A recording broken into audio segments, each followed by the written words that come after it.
Hey, everybody.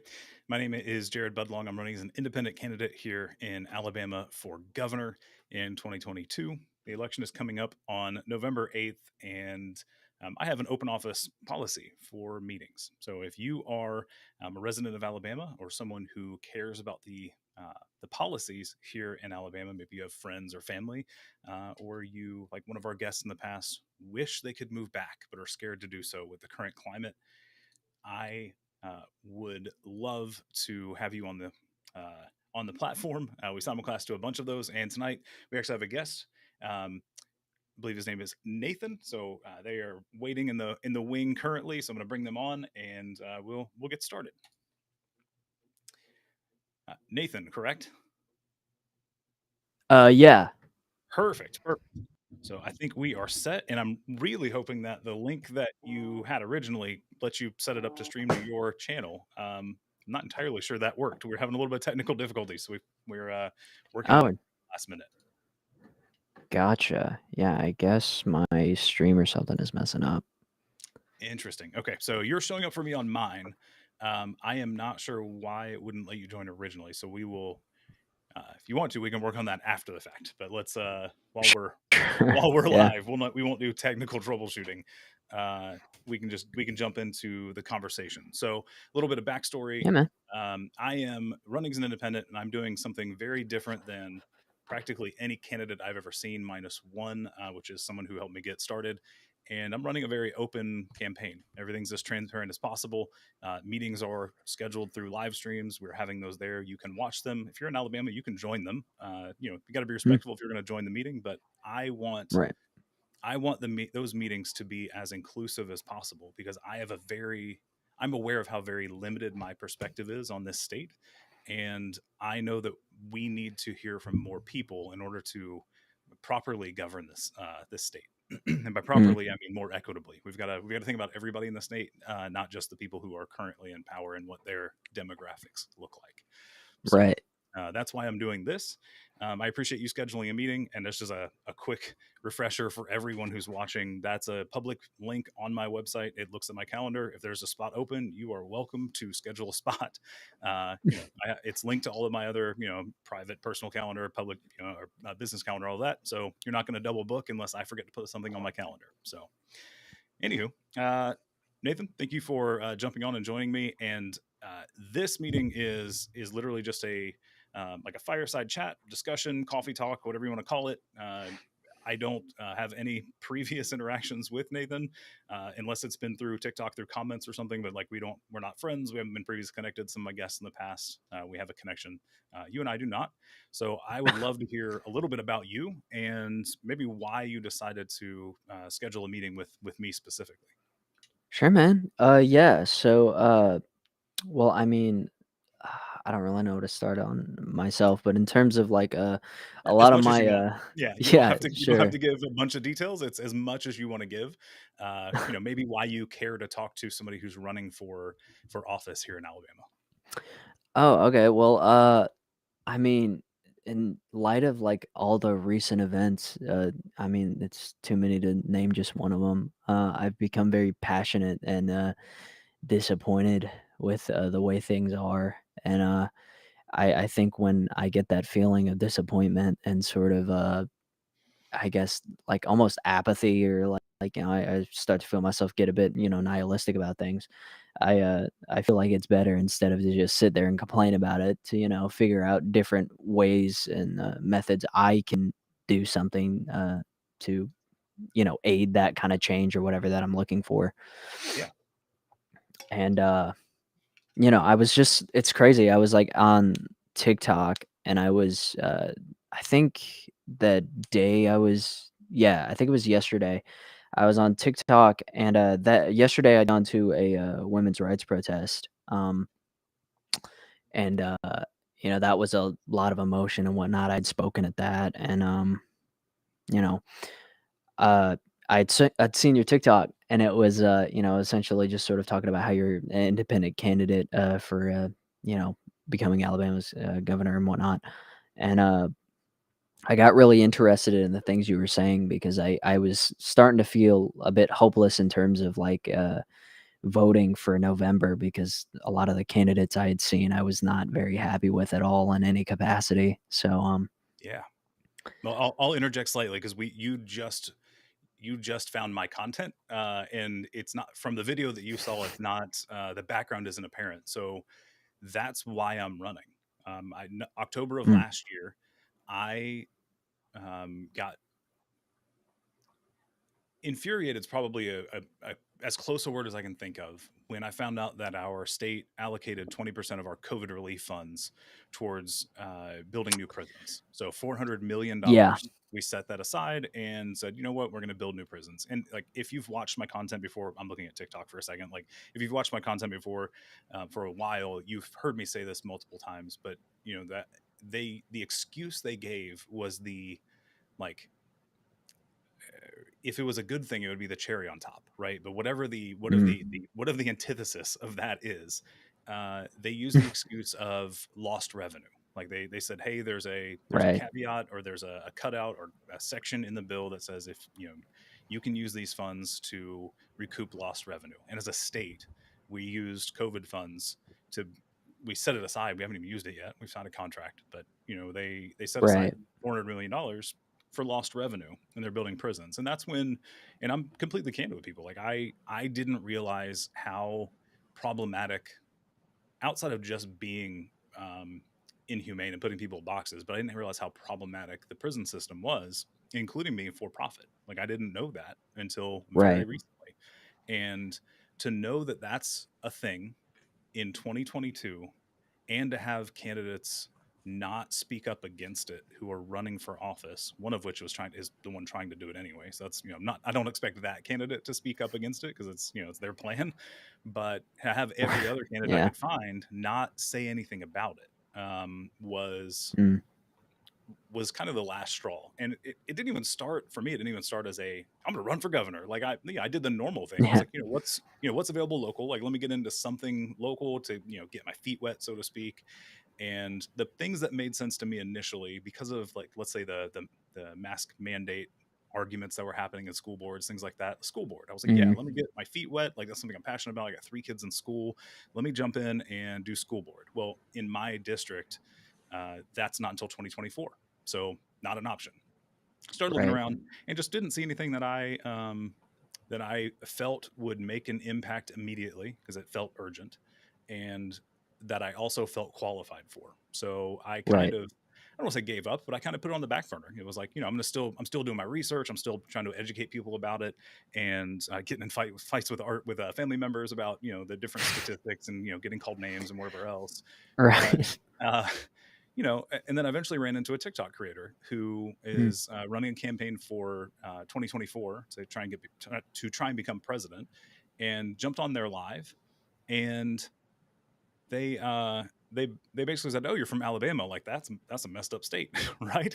And I was like, "Yeah, no, it is." And we got to talking about it, and they basically said, "Why? What are you going to run for?" And I was like, I was like, "Yeah, I looked for school board and looked some smaller stuff," and they're like, "Well, I mean, it's a midterm, so like the governor position's up." And I was like, mm, sure, but like I'm just a dude from Daphne. Like, what do you mean? And she, right, they said, well, what are the requirements? And we looked it up, and it was like, oh yeah, you have to be X age, you have to live here for this many years, you have to be a resident for this many, a U.S. resident for this many years. mm, Literally, that's all of the technical requirements. Obviously, to do the job, you need other skills, right? right, yeah, Understand that. But from a technical standpoint, there's nothing holding me back. And uh, my one pushback was like, hey, like I've never run for office before. Like that's not something right, I've done. Like I have no, like I understand how to organize people, how to make groups work together. Like I get that, the leadership aspect, but I've never run for office. And they basically said, hey, we're just getting started, but we'll give you a shot, and we will um, help get you started, essentially. And I said, all right, I mean, if you guys are going to help, I don't have any money, but I will, we'll do this thing, right? So yeah, we started back in, I think it was late January, early February. It was a very soft launch, I'll say, because this came out of nowhere for everyone who knows me, like including my right, wife, because I was thinking all this stuff in my head. right? In the back of my head, I'm like, we got to do something. So like, I went to a school board meeting. I spoke at that to speak up about how I felt about how things were being handled, to kind of counteract some of the other things that were being said. And I got a taste for that little bit, and that was about it from a outside my head perspective. For sure. And during that live, like, I think my wife was kind of like we're sitting on the bed, right? And like we're both sitting in the bed. I'm on live, and she's listening and going, "What? Like, what are you talking about? Like, what do you mean?" For sure. So Yeah. afterwards, and that's what I told Jasmine Sherman's the creator here on TikTok. So if you guys want to go follow Jasmine's account, she's running for president still. Go check her out. And if you align with the things I say generally, you will align with what she says. So go Mm. check that out. Anyway, so at the end of the live, it was she was like, "Hey, they said, don't you don't have to commit to anything. Like, I'm not, it's a big ask, but Yeah. think it over and let me know." So my wife and I talked about it. And, we made the agreement that it was important and it's worth doing because nobody else is doing it. Mm. The tension has been to run a campaign like this. It can take all of your time, and that's something that I'm sure. I have been extremely cognizant of, and I've tried not to let this take away from my family. Like, I've got a wife and 3 kids, and like, I believe we need to and can change the state, but on the same time, or the same token, like, I made a commitment way before this to my Yeah. wife and my kids. So For sure. we're doing what we can with the time we have and the help that we have. And the thing that gives me hope is conversations like this, and Mm. reaching people on TikTok. It's a huge part of my campaign because of that. The way the platform works, it doesn't always work well for everyone. Mm. And right now is there's a big um, there's a big discussion going on TikTok, on a certain part of TikTok at least, and it's making it very clear to a lot of people that TikTok doesn't like certain people, just Mm. as a platform as a whole. Whether it's the algorithm or other people, it doesn't matter, but it doesn't like certain people. And uh, outside of that, it has a very good ability to reach new people if you use it intentionally, which is what I'm Right. attempting to do. Because any other platform I've been on, the only way to reach people that aren't already engaging with you, and even sometimes those people, is to pay. And Right. I actually tried to pay for ads on TikTok and found out after trying several times and spending $56, finding out that like political ads are not allowed. So Oh, they kept wow. shutting them down, but didn't give me a good reason. They were like, "Nah, we shut your ad down." I was like, "That was weird." Like, Yeah. maybe it was a word that was in the piece, whatever. Because like I mentioned slavery and things, so you never know. Mm. And I finally went back and reread all their conditions, and even then, it's still super confusing because it's basically like social platforms or something like that are okay, except if you're a political campaign or a political ad. But Mm. the way they phrase it is, if you're a social campaign that looks like a political ad, you have to get, you might be able to run it if you get prior approval. And I Mm. quickly reading it and not doing my due diligence, I read it as, if you keep getting flagged, try to get approval. So I was like, all right, cool. I started reaching out, and they're like, no, you're not, no, stop. You can't do Right. that. I Yeah. was like, all right, well, then we will, we're going to start just using it for organic growth. And that's kind of what I've been doing for the past, I guess it's been 2 months or so, and it's slowly but surely growing. And the the couple of decisions that Alabama has made as a state, I hate them, but they have Yeah. benefited my campaign. So Mm. uh, there's been a couple things, and one of them is like, it's the abortion ban, right? Like, that happened in 2019, but because that was existing, the Roe v. Wade decision happened. Mm. That has allowed an opportunity for me to reach more people that I Right. didn't. I had hoped I wouldn't have to talk to. Like, I didn't want this to be a topic that I would have to bring up. I had hoped that this wouldn't Totally. happen. We all kind of expected it, but I'd held out hope because it wasn't. Healthcare is one of my 3 like key things that I want to focus on. And TikTok, Mm. I know you're asking a bunch of questions. I'm trying to pepper them in as I see them come through, and in the normal conversation, I'm doing my best. So healthcare broadly is something that I want to increase the quality of, but also the access to. So there's a huge portion of our state that doesn't have access to healthcare. And like, there's what I'm going to call simple things that we can do to fix it, like accepting expanded Medicaid from the state, or sorry, from the Fed, because 90% of that's already covered. Like they cover 90% of the expenses. We just pay for 10. And that sounds like a fair trade to get 43% of our uninsured populace insured, like nearly 50% for 10% the cost. That sounds like a good deal. So Right. like that's a part of my platform. Abortion is also healthcare. So now that is Yeah. effectively illegal, there are a few exceptions. From a technical standpoint, there are some exceptions, but that is now going to be a larger part of my platform because it's a part of it. It just has to be enhanced now. So Yeah. yeah. I Anyway, mean, it's I've just yeah. monologued for like 15 minutes. So You're that's good. kind of where I'm at, and I want you to be able to ask whatever you want. I mean, that's what we're here for. Sure. Well, I mean, I guess, one of my questions was going to be like how you feel about Roe v. Wade getting overturned, but I guess I kind of already, Yeah. I So can the, kind the of quick already and see where the you quick stand and on dirty that. short version for everybody, yourself, TikTok, as a couple people asked, anybody that has a uterus should be able to have access to an abortion, whether they want or need one. It's healthcare, For and they sure. deserve to have it. So that's the 100%. that's the Yeah. short and sweet version of that. Some people in the comments in TikTok are going to like that answer, but that's okay. You have other options. You have two other candidates Right. who are pro-life also, so you can vote for them. It's cool. Right. Um, let's see. I wrote a few things down. Sorry. Yeah, no, you're good. You're good. What would you, oh, sorry. Go ahead. Well, I was going to say, if you're going to look them up, I was going to reply to some comments, but if you've got it, go for it. Oh, sure. Well, I was just wondering what your stance on like religion and political choices or like legislation and stuff like that, because it seems like, despite there being literal, things that are supposed to counteract that, it seems as if that's influencing a lot of what's going on now. Yeah. Yeah. I definitely believe that it has no place in government. It's like, no matter what you believe, it's going to affect your decision making, right? Like I Right. understand that we all have biases, but I do not believe it should be an overt, like, uh, the Quran says this, so we should do X, or the Bible says Right. this, so we should do this. The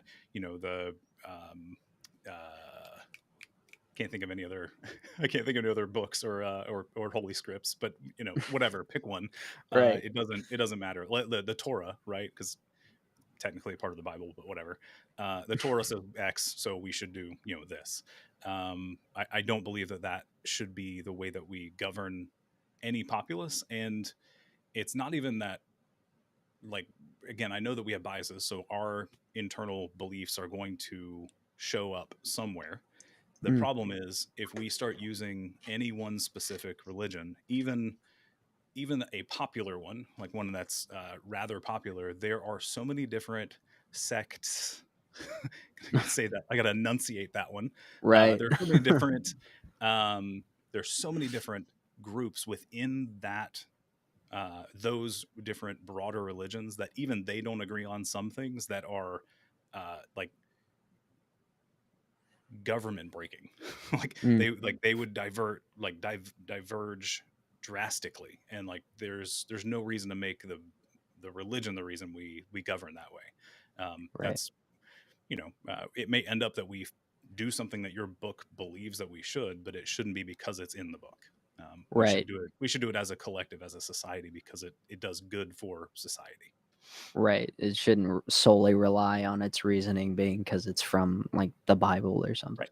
Yeah. Um, It should have some reason that it should have something that is good for society, not just because it's in a book somewhere. So, right. Um, I had also seen on your website when I was going through some of your positions on stuff, I saw that you had something about uh, gun violence, and it mhm. had said that there was, to come on to like the meeting and discuss that and all that. So I guess I was Yeah. wondering on what your idea of controlling that, or at least finding like a solution maybe of some sort to at least decrease it in a way. Yeah. So at one point, prior to Evaldi, Mm, we had a specific approach that we were going to do, uh, and I don't think that that's the right approach anymore. mm, Having seen the extremes at which that school tried to prevent that event, and it Mm. failing. Like there's no other word for that situation other than an utter failure for the entire system that was set up to protect those kids and those teachers. And um, a I want to reiterate this on every live stream. I don't have a policy proposal for this yet. I actually had a live Mm. stream a couple days ago with it's actually a longtime friend of mine, but he is much more informed on firearms than I am. He's not a technical specialist or anything along those lines, but he's an enthusiast who owns multiple firearms and enjoys going to the range regularly, things like that. I have no problem with firearms personally. I've shot them. I teach youth how to shoot BB guns. Like I understand the core basics of needing to understand how to own, operate, clean, and store your firearm, and no matter how dangerous it is, like BB guns are still potentially dangerous. Like they're not as dangerous as other weapons, but it's still potentially dangerous. So you have to treat it like it is a dangerous tool because it is. Right. So like I personally have no policy plans or proposals in place yet. What I am doing for anybody who's watching, like if that is your specialty or your expertise, schedule a meeting, because like again, like I said in the beginning of the stream, I don't want to make policy decisions based on my lone experience, and that's not how it actually happens anyway. Um, Sure. that policies never get written by one person. Like if you ever see a governor like propose, like I say we do X, or a president say, I think we're going to do X, it's never them. It's always their group of people. And what I would rather do is come up with a group of people and talk about that stuff publicly, so that the public knows what's happening before it gets proposed. So that if we miss Mm. something, they can mention that. So like if I Right. had if we were doing a proposal and we had mentioned, you know, um, one of the solutions being prior to Evaldi, if it had been like, maybe we should have better trained resource officers, they should have, better gear and be better trained, like, once a month or whatever it is, go to training. Mm. And, uh, and we weren't talking to marginalized communities who are over policed. Mm. I wouldn't know that actually can cause trauma to those kids who are Mm.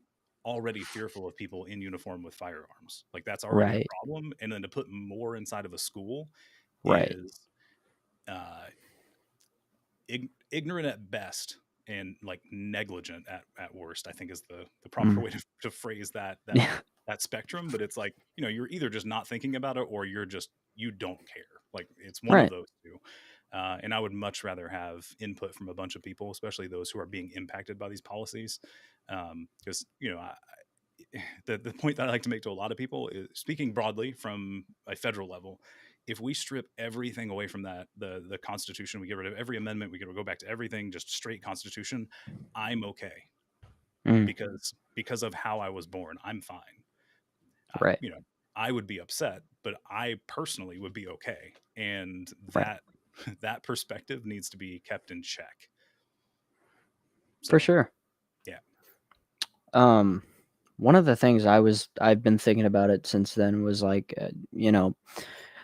I mean, I guess the easy thing to say would be like controlling, I guess more, not really controlling, more regulation in terms of like, um, the means of being able to use and carry said things. Like, I mean, because it is, in my mind at least, I mean, like you said, it is better to come at it with some form of experience, in which I don't really have any. But, it just seems within common sense, it just seems unreasonable for me to have to go through all these things to drive a car or, get on an airplane and whatnot. Yet, if I wanted to go grab a firearm here in Vestavia, I could go buy one as long as my license has the same address as the one I'm living in, Right. and I can go to a place where I can get my, concealed carry and sit there for about 30 minutes, spend about $40, and, I'd be done, and training is optional, which Yep. just feels Yeah. And then very wrong. to bring it in, uh, anybody who lives in Vestavia, so trigger warning, but like you could literally just do the thing that happened 3 weeks ago or 4 weeks ago, like that. Mm, Like yeah.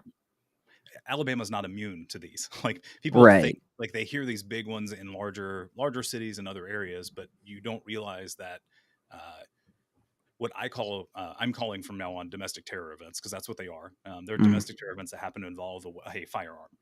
Uh, those happen across the entire country in every state and with more regularity than anyone fully, unless you're looking at the data, you're more than you're fully aware of. Like Alabama's right. had, I think it's more than 10 this year. Like it's more than 10. It might be closer to 20. I don't want to quote numbers exactly, but yeah. I want to reply to a couple people who've asked some questions in the comments real quick, just I don't want to forget about it. Yeah, sure. Somebody was having trouble scheduling a meeting. Nathan scheduled one yesterday, so I'm not sure what the issue is. It was working as of yesterday, and I think somebody scheduled one today. So and that was Polywitch. So Polywitch, I'm gonna friend you on TikTok and just send me a message later, and we'll figure that out. If I can find your name again. God, you guys are.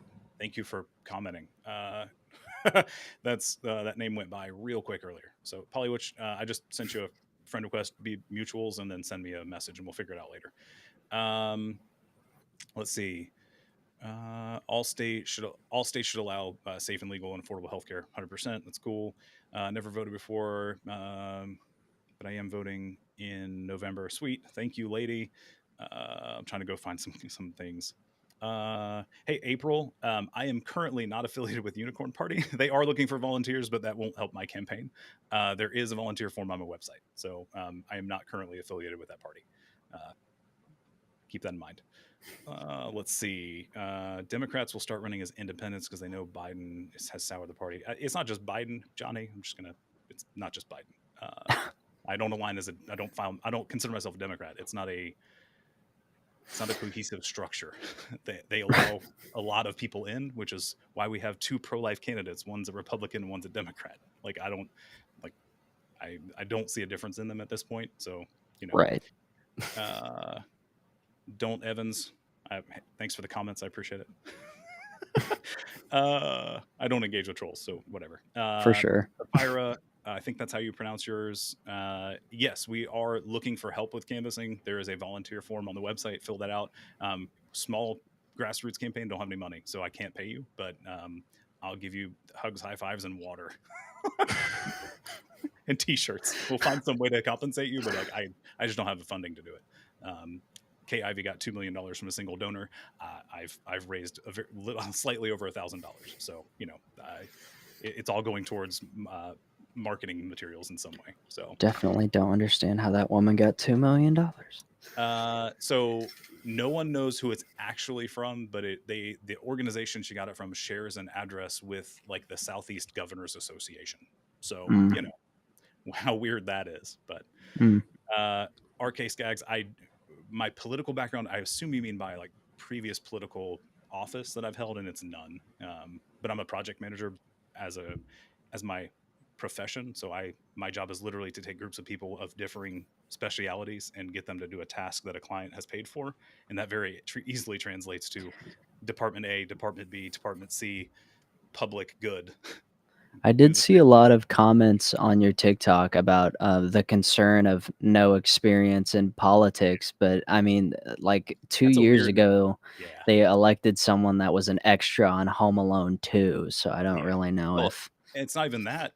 Tuberville, like, I mean, he didn't know the Mm. three parts of our government. So, and I'm not saying he did a good job, but like, Right. it's probably speaking against me at this point. Like, look, we hired that. Like, his voicemail says like Coach Tuberville. It's like Mm. his office, uh, his government answering machine says you've reached Coach Tuberville's office. So whatever. Interesting. Yeah. So there's actually a comment that just came through, which points to one of the things you mentioned in your event request, which is running as an independent in a deep red state, basically. Like that's essentially one of the things you brought up, if I'm remembering correctly. Yes. So I've made a couple videos about it, and I probably just need to do once a day at this point, is talk about the fact that in state and smaller, more local elections, I don't want to say smaller, they're all super important. Those are all literally popular votes. It does not matter what district you're in, what your county looks like. It doesn't matter what your city looks like. It doesn't matter what your neighbors vote. It is a popular vote. The problem we do Mm. have is participation. So just some quick stats, and I'm going to do round numbers because I don't have the spreadsheet in front of me. But in 2020, one of the most contentious elections that I'm aware of in recent history, our state, out of the total number of registered voters, 950,000 voted a straight Republican ticket. So they just checked Republican, yes, please. 550,000 or so voted Democrat, yes, please. And then 1.4 million didn't vote at all. Like they just didn't vote. So, Mm. uh, like when people are like, an independent can never win here, that's we don't know that. I'm not going to say it's not true because we just don't know. We don't have enough people voting. It's over a third. Yeah. The math from full votes to not voting is over a third of our electorate. So there's a good chunk in the middle that vote mixed ballot. You know, they vote, they actually vote their conscience, and they're actually trying to vote, you know, for the people they think would do best in office. Which, you know, I'm willing to talk to those people, and I really want to talk to the 1.4 million who didn't vote. So there's people that, Mm. you know, comment on my videos that are saying like, I've never been registered to vote, but I will be this year. Thank you for giving me hope and stuff like that.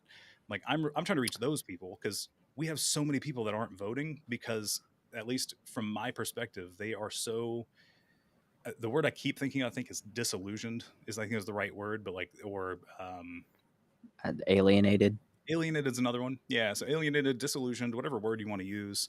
They don't vote because they don't think their vote matters.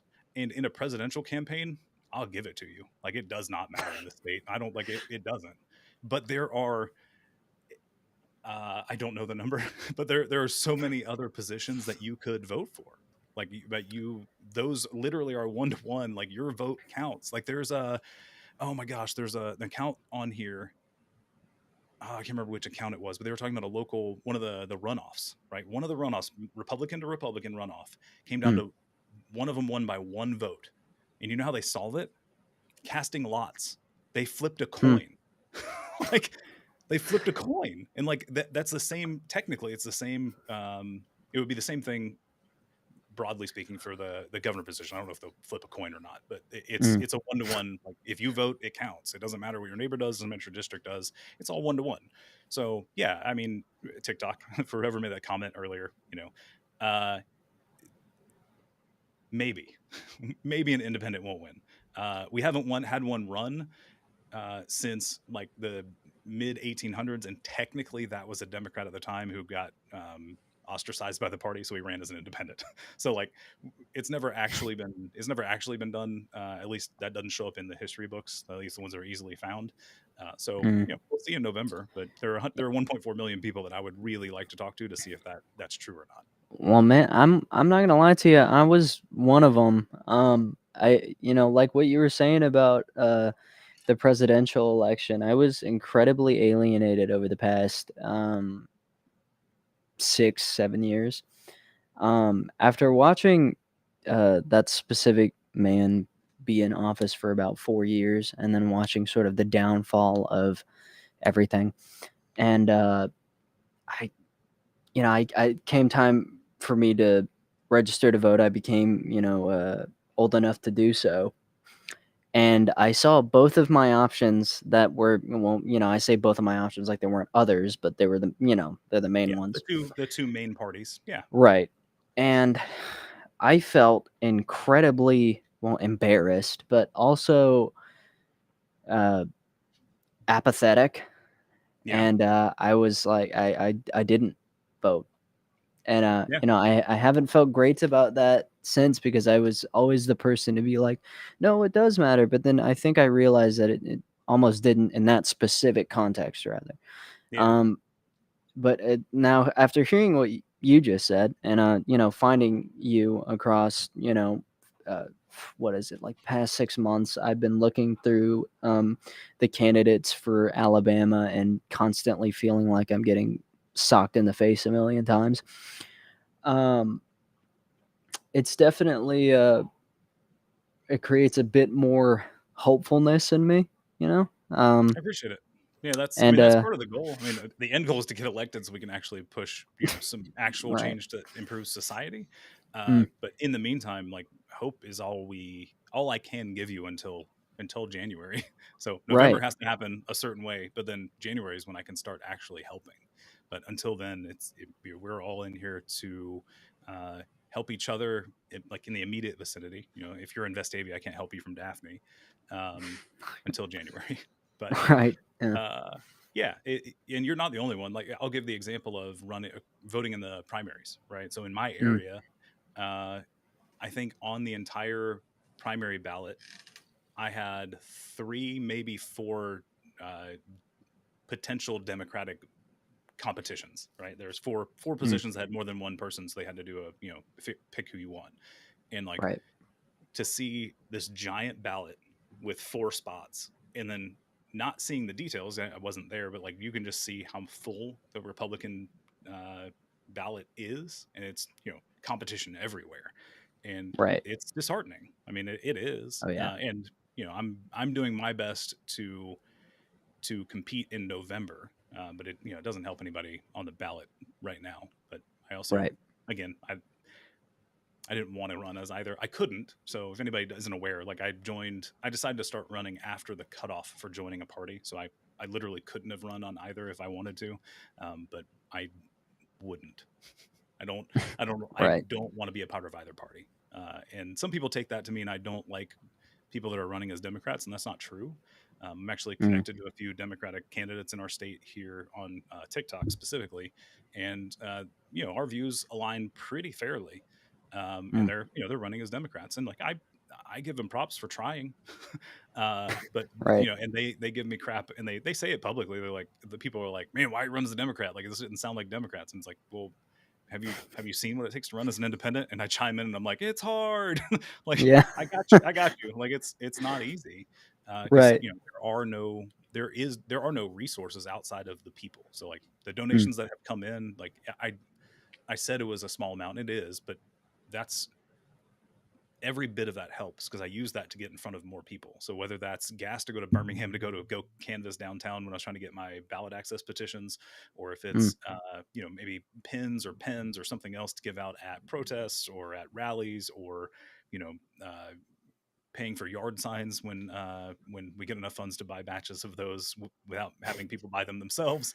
Uh, you know that all that will help get my name out there, which is that's the name of the game right now, is mm, brand awareness. If you want to speak right. in marketing terms, like I've got to get people to know that I'm here. So there are a couple questions. Let me answer a couple of those because one of them is kind of pertinent because we're talking about running in a deep red state. And it says, how would you work with a Republican majority? I would work with them to improve our society. Like that, I Mm, don't care who you are. I will work with you if you want to help improve the conditions for all of our residents. My problem is those who want to improve the conditions for some people and ignore others, and mm, that's where I'm going to be pushing back. And right. I'm fully aware that like the way our state is set up, I I do not have a ton of power. And like that sounds weird to say because like even in other states the governor like it's not an authoritarian position. I get it, but it's the governor's position is actually pretty fairly stripped here in Alabama. Like there's a lot of things that other governors can do that I wouldn't be able to do. Mm, um, and part of that's just the way it's set up for the checks and balances. right. It's more just checks instead of balances, to where Right. if the percentage of the legislature that has to override a veto is Hmm. a lot more legislature friendly in Alabama than it is in other places. So like Right. if I say, hey, this is really going to harm people, and I try to veto it, Hmm. if enough people, and it's not hard to do in our state, if enough Hmm. people oppose that, then they just do it anyway. So I'm fully aware that the power is kind of limited, but there are some things that I can do, um, cards up my sleeve, so to speak, that I try not to say publicly because I want those to be a pleasant surprise. Uh, but there's some things we can do that they are what's it called in Star Trek, where they do the Hail Mary mission. What's it called? It's the mission that you're not supposed to be able to beat. No, I can't remember the name of it. Anyway, it's I can't remember the name. I shouldn't have started that. Anyway, it's one of those things like you shouldn't be able to pull this off, but like once you do, it's a one and done thing. Like you're not going to do that Right. again. But it could prove a point and help some people. So there's some things we could try to do. And if you have questions in the Um, comments, TikTok, I need you to actually put them in the QA box because I can't keep up with the chat. Like just put them in the QA box. I can't keep if up. I could interject with Yeah, something a bit off topic. So heard you were saying you were trying to find ways to like make merchandise and stuff like that, and need help like with brand awareness. yeah. Um, I have a lot of time and experience in south side of Birmingham. Okay. So, I mean, I'm definitely going to check out the volunteer form and stuff, but I also know how to make like merch and stuff like that because I've made it for myself for my Yeah, music and whatnot.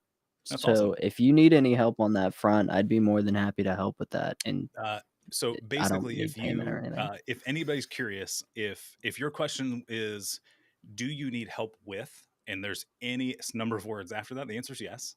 And the volunteer form is ready for you to fill out. Specifically that though, like my degree from what used to be Faulkner is commercial art and computer graphics. So like I understand Hmm. design. I am regularly out of touch.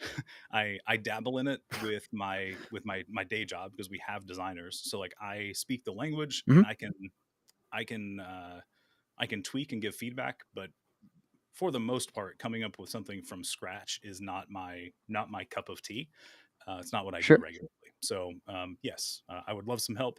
Uh, Funding for those is where I need I need TikTok and the people that are watching on the other platforms. That's where I need you guys.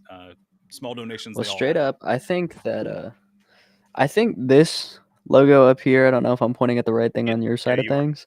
Yep. Um, I think that's a great look on, like, a T-shirt or anything Like like that. That would like be this one. awesome. Yes, 100% like that one. That's an Yeah, awesome T-shirt. yeah. I love This that. was That's for lack great. of better terms, it was a prototype. There was the Mob Pride event, which was down here in Mobile, super Mhm. early. It was in like late March, I think. They had it in late Mm. March. They were trying to do it before it got hot, right? Because Mm. South Alabama, June, no way. Yeah. And knowing the heat index this year was a good call. So Yeah. we had somebody do them as a like an iron-on deal, and they turned out really good Yeah. for the event. But it was they're not going to last forever. They're iron-on things. Sure. Pickman, thank you. It's the Kobayashi Maru. I couldn't remember the name of that That's maneuver. right. Yeah.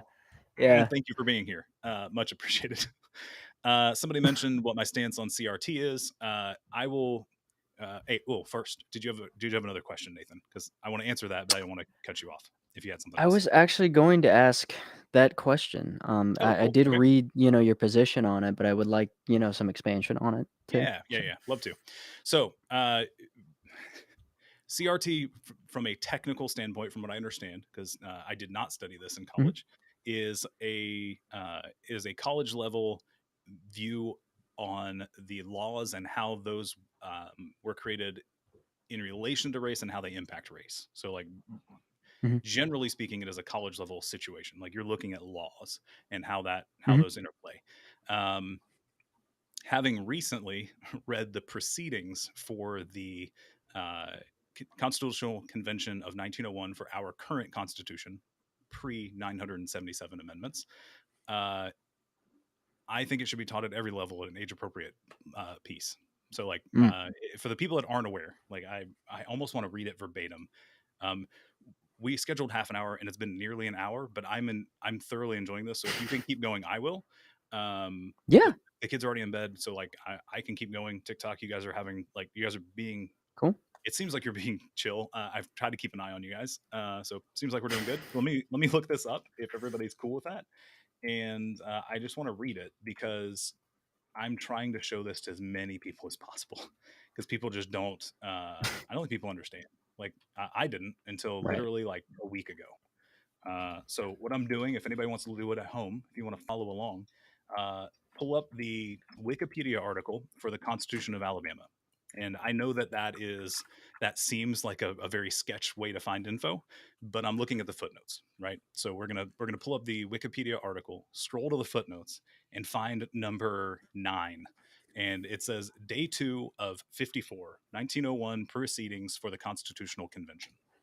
And what that leads to is actually a state hosted webpage that is literally the note taking for the meetings that led up to the writing of the Constitutional Convention, or the convention of the Constitution of 1901. This was the convention Oh wow. for the Constitution. Lots of c words.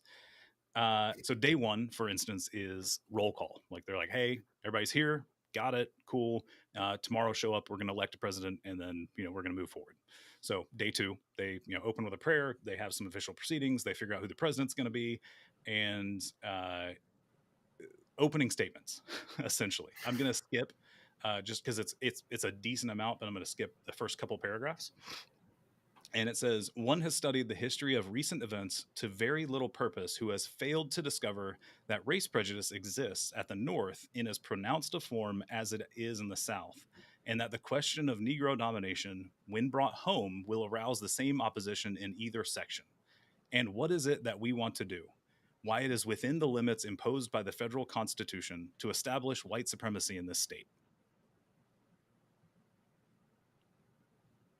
Full stop. Like that, that's why they had the convention. That's why they wrote the Constitution the way they did. And further down, I'll just scroll down just a couple pieces because they tell a really racist story, and we're going to skip that. You can go read it if you want Oh, to, but good like lord. we're not reading it. It's to prove their point. But think for anybody who has a Christian background or has read the Bible, there's the story of the prodigal son. Let's say the prodigal is someone who was recently freed and didn't run away, found out that the other area wasn't as good as they thought and came home and was welcomed like a son. So it was essentially that. Mm, But this is 1901. So right.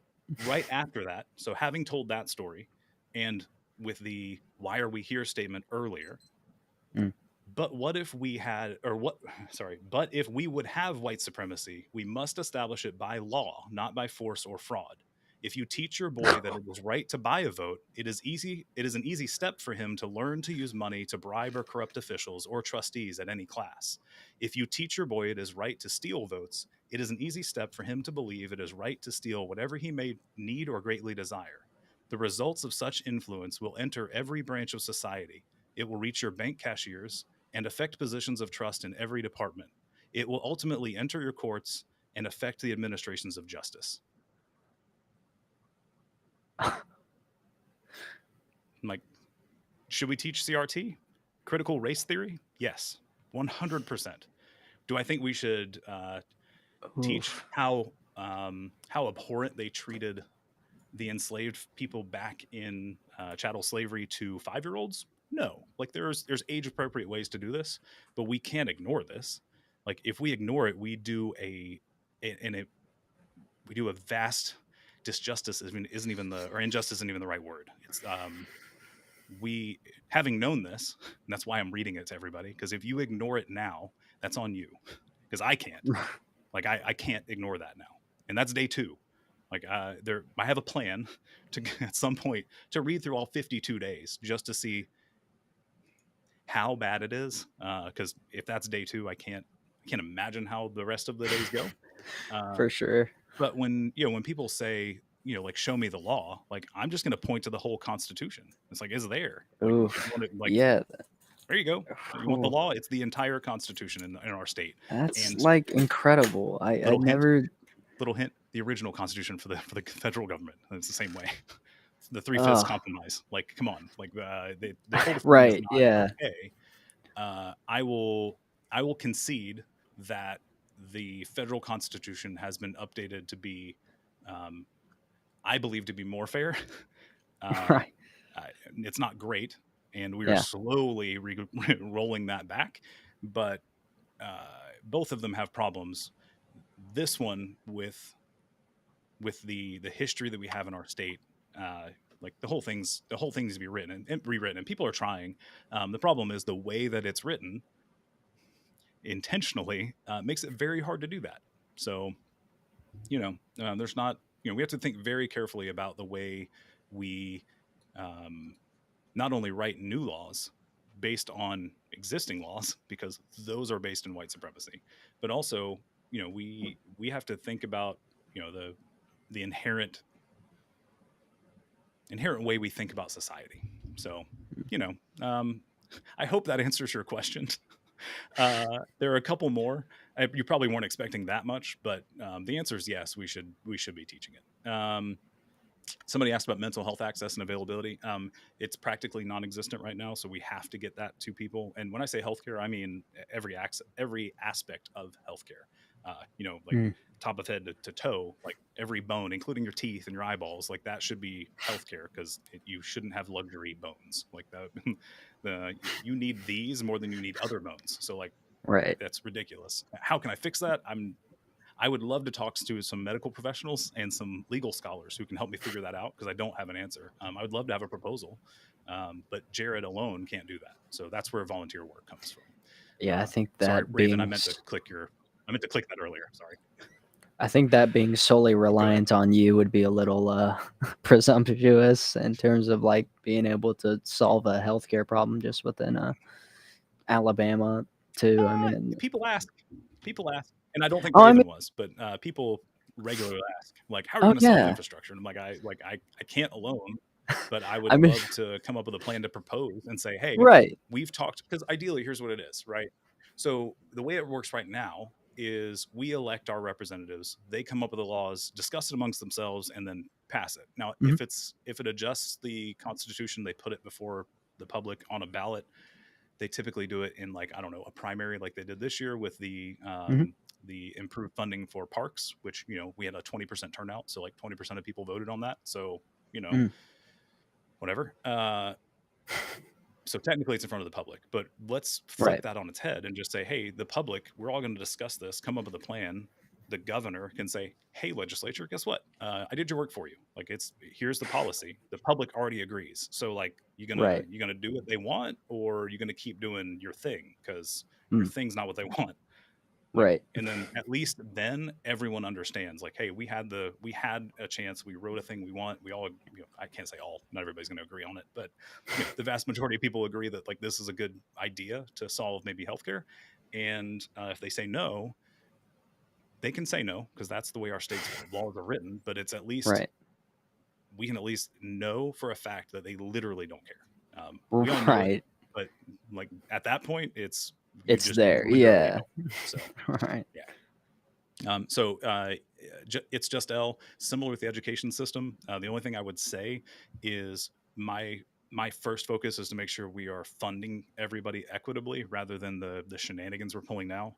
We have a Hmm. weird, convoluted, uh, complicated math problem to turn students, into a a formula to then figure out how many administrators and how many teachers and how many janitors, and then that gets used to create units that we then fund off of. So like, it's this Mm. weird situation where everything gets lost in the calculations and we don't actually end up funding people equitably. I'm not Mm. super well versed on it. I actually found a really good article, or actually the paper written by somebody at Auburn in like 2016, and literally found the article, read through it, or the paper rather, and understood about a quarter of it, and then was like, I need to understand this better. So I tried to reach out, and then found out that person had passed like a year later, and Mm. I can't find anything similar, who, at least in our state.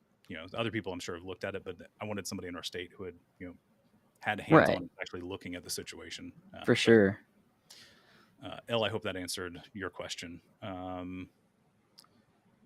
Did you form a legitimate campaign team standing? Gory, Gory Lori, I'm not sure what you mean. I mean, I have a principal campaign committee that's filed with the state and has been since February. I don't know if that's what you mean. Um, Please clarify if not. So I technically answered that. We're gonna pop that out. I'm trying to use TikTok for its its main purposes as the Q&A feature. So let me. There's one more: opinions on today's foster care system. I am still learning about the foster care system. I don't have any direct knowledge about it.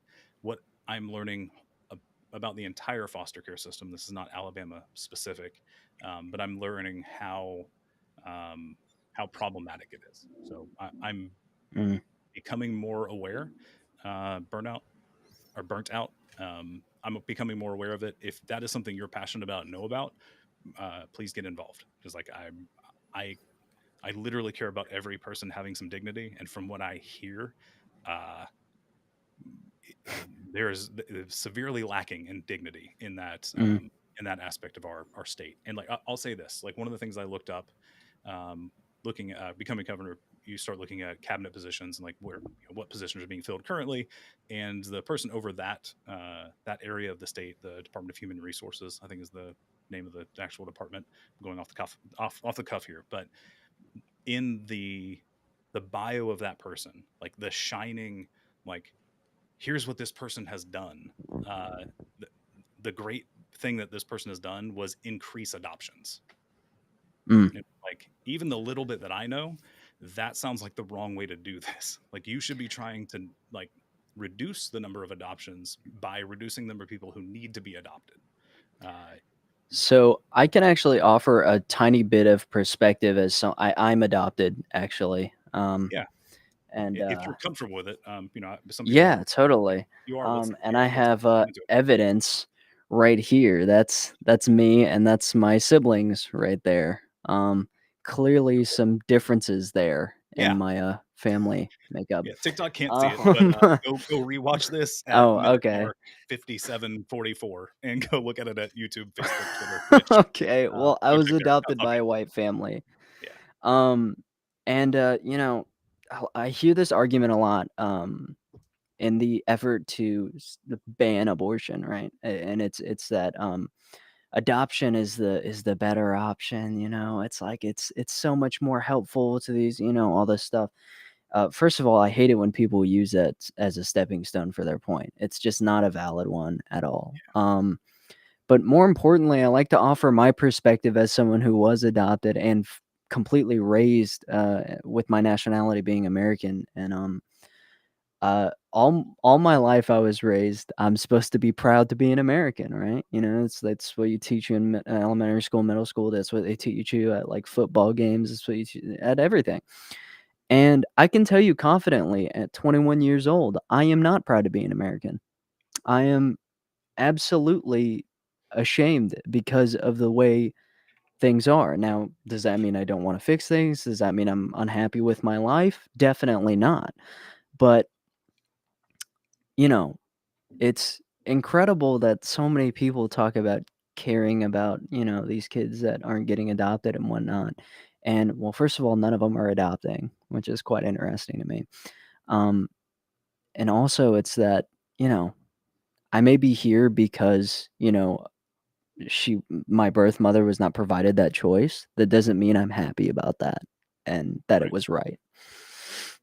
Yeah, Which is that's a perspective that it all goes back to the whole like literally when I started this campaign, uh all I was doing was asking people their opinions. Like I was mm, like, look, I don't know. Like all I know is I want people to live with dignity. Like that's where I started. I was like, I want right. people to be able to live a life of dignity. I know what that means to me as a white guy from Daphne. I understand what that means for Mm, me. But like um, if you're Latina and you live in Chinchula, Alabama, that means something completely different for you than right. a black family who lives in Hoover or 100%. pick a demographic, pick a city, pick a Yeah. socioeconomic status, but like mix any of those and everything changes. And that um, that I literally started by just asking questions, and I was like, look, Mm, I tried to do these as many as possible. Now, not as many people were interested at first, uh, yeah, for whatever reason. I mean, it was also early, right? We're talking about January, February for mm. an election in November. People were like, "Wait, it's an election year?" And like, "Yes, like yes, it's an election year. Like, we need to talk about this." Right. So it was slow going at first, and as a platform builds, you get for whatever reason you get social equity essentially, right? Like people see, Mm, oh, he has 6,000 followers, like maybe that's actually a serious campaign. It's like, well, like I'm still the same person that had when I started the account and had zero. yeah. So like it's weird, but part of me gets it. You don't have any following. People don't know if you're real or not. I get it. It's Uh, a yeah. but yeah, like I need that input from people that are affected by the laws that are being implemented. So Mm, it's kind of a segue slightly back um, into CRT, but it's like 54-ish% of our prison population is Black, and like our Mm, general populace is, I think it's 24%, and it's mm, like the population of the Alabama Department of Corrections as a whole, not just the prisons, because there's other correctional facilities and stuff, but mm, the population is like 96% male. mm. It might be higher, but it's 90s plus, and it's Right. like we're like 48% male as a state, and it's Mm, like it's not it, it, there isn't inherently there is not mm. a difference in men or Black people that make them more likely inherently as humans to be Right. incarcerated. So there's Mm, something wrong with the way that law is being applied. uh, mhm. I say wrong from my perspective. It's doing what it's supposed to do, based Right. on the way it's written. But it's not doing something equitably. Otherwise, the demographics wouldn't be that far shifted. So Right. my point is, anything we talk about. So if it's adoption, like I Mhm. am literally the exact opposite. Well, maybe not, because I have a split family. My parents were divorced when I was a Mm. kid, so like there's a little bit of non stereotypical nuclear family situation, but like it's not an adoption. So like I don't know what that's like. I don't know what that entails. So I need people who know, both Mm. who were impacted by it, but also people that work in that field, to get their input so we can figure out a way to move forward. Because what I do know is that spending money and sending it to a new family after having taken a kid from a family who doesn't have enough money to support the kid doesn't make sense to me. Like I just like Right. looking at it from like a not third world, geez, third person perspective, right? Like Yeah. stepping back and going, I've never been in this world. That doesn't make sense to me. Like I don't see Yeah. why we have, and it's not every situation, I get it, but it's from what I gather, it's a large percentage Right. of poverty related reasons to pull a kid out of a family and put them into foster care.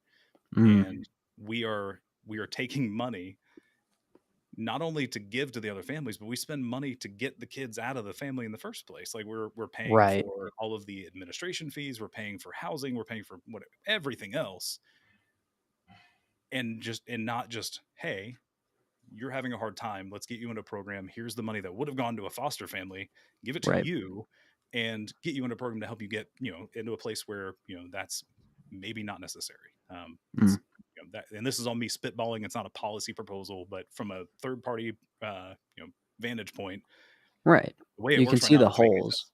Yeah, Right. it doesn't make sense to me. So we've got to figure something out. But I also, I don't know the intricacies of that area, but it definitely needs to be involving people that work in it, but also the people affected by it. So people like yourself who have a unique vantage point that, from what I gather, is not listened to regularly. So It's definitely not. It's more used as it's almost weaponized in a way in conversations like that, socially rather than obviously not as much like in a political scale, but more within a social structure of or setting of like people sort of arguing with each other. It's sort of like what about the kid? Well, you adoption is an option for all that, and it's like okay, but you understand that I wouldn't be here if it wasn't for the legislation that you pushing, right? yeah, And I'm still sitting here 2 decades later telling you that that's not the way you do things. That's yeah, not cool. And I mean, that I is, hear the story of my mom in Korea visiting a foster care place and seeing a child that is clearly overweight as an infant with flies all over its face. There are, children that are like toddlers, if not a little bit older than that, that haven't gotten, and they have to go work in like constructions or the streets or whatever, and that's obviously a different setting, but I mean the construct is the same in which that choice was not made available to those people, and those kids still suffer nonetheless. So yeah, I mean, is it really about saving the babies at that point? And it's not. right. Yeah, because in again, I'm speaking out of my area of expertise, but Mm, knowing the few stories that I've heard from actual, I'm going to call you survivors. I don't know if that's a term that you resonate with or not, but the people I'm listening to, that's the term they use for mm, themselves. Like they are survivors of the foster care system, mm, and they talk about the not just physical traumas that some go through, because like that happens, but Right. the mental trauma that they have to deal with, knowing in some cases that they weren't wanted. Yeah. They were never wanted in the first place, and not that the foster family didn't necessarily treat them well, but knowing that the birth parents gave them up for whatever reason, like that Mm. adds another layer that people aren't generally talking about. So Right. And my birth mother was like 16, 17, not yeah, financially able to take care of me. In that culture at the time, it was not socially acceptable, and you would be essentially alienated from your family. And I'm very privileged in the aspect that I did not have to go through the foster care system. My parents were very open with me and transparent with me ever since I was a little kid, so I never had any confusion or heard about it. gotcha. But in learning more about that world, I did meet a ton of people that were able to tell me like how traumatizing it can be, how like alienated you can feel in a society that's supposed to be forefronting the fight on making sure that those kids are wanted and loved, and they got to live, but it's just not accurate Yeah. as to what it actually is. So because I'm not super well versed, I unless you want to add something else, I'm going to move to another topic. No, sure, yeah, yeah. So Gory Lori clarified a little bit of their questions. So they meant more about how firm my footing is on running a campaign. So I have a small team that's involved. I openly admit it's a small team. And that's right now. Now that the primaries are over, we know our final candidates. We are now in ramp up mode, for lack of better terms. Like this is the point where we are starting to actually actively work on Alabama policy.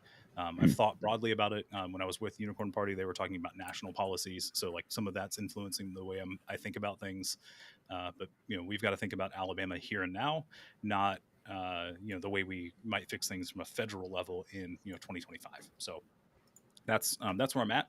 And again, if you weren't here earlier, I super grassroots campaign, whatever you want to call it. We're thrifty, if anything. So I don't have payment, but if you would like to get involved and help, every single person is welcome, as long as you're trying to improve the Oh, life of thank you. everybody in This is Alabama. called gazpacho. Oh, are you on? So Yes. did I hear No, really, your gazpacho? life. Huh? Your life. Yes. Yeah. Did I hear That's my gazpacho? mom. Did I hear gazpacho? Yes. So Yeah, That's that's a evidently cold, what like that is. you have cold tomato soup or something, gazpacho right? and Yeah, That's something it's like yeah. that. cold. That's Okay, where at. cool. Thank you, Let me Mom. jump into another question. Let's see. Where does education fall on my platform? That's super cool. Last night, my 5-year-old like just came in here and started brushing my beard with a brush. It's fine. Where does education fall on your platform? It's one of my top 3, right? So I mean, there's a lot of stuff I care about, but healthcare, education, and the slavery system we have in Alabama are the top 3. Um, Prison slavery is top. That is the one that is, to me, the most problematic.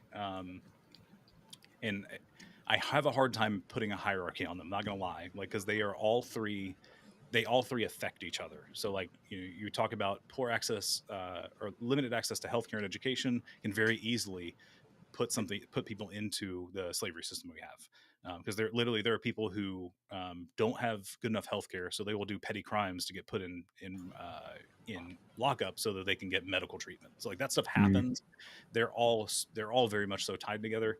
Um, the biggest issue for me personally, and again, this is me as Jared, as a dude, is as a single dude would be singular, would be the prison system. So that's mine. Then from there, healthcare and education, I really don't know how to. I don't even know how to separate those, because without proper healthcare, education suffers, and without proper education in the current system, you end up not being able to get healthcare.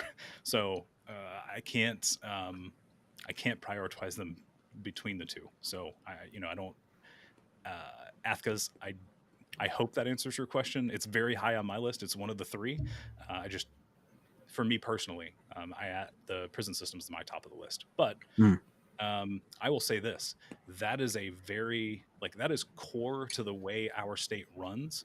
So I know that is a harder nut to crack, so to speak.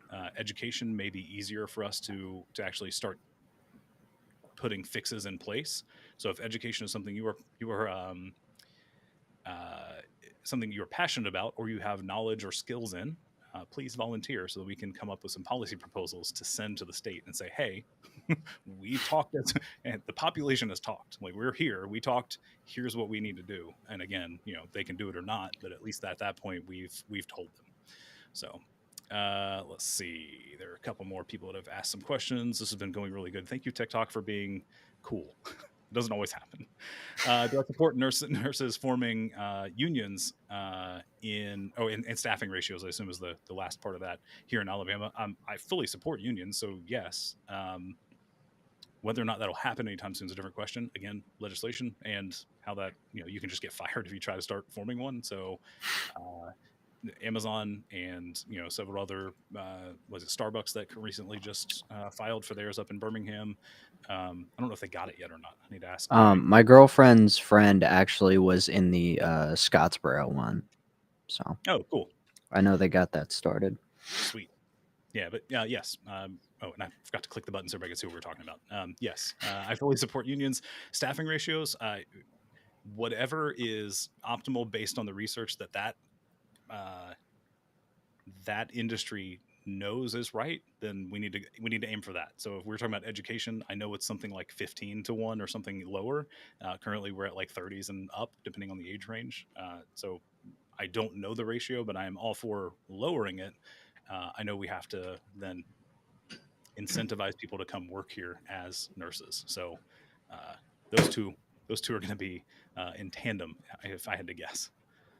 So let's see. Q&A. What's your stance on LGBTQ plus rights?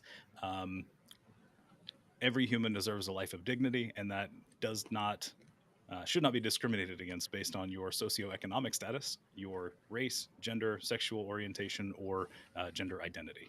So, or religion, but we're talking about LGBT. So, any of those, you are human and you deserve your full rights: healthcare, education, not to be put into prison for being a human.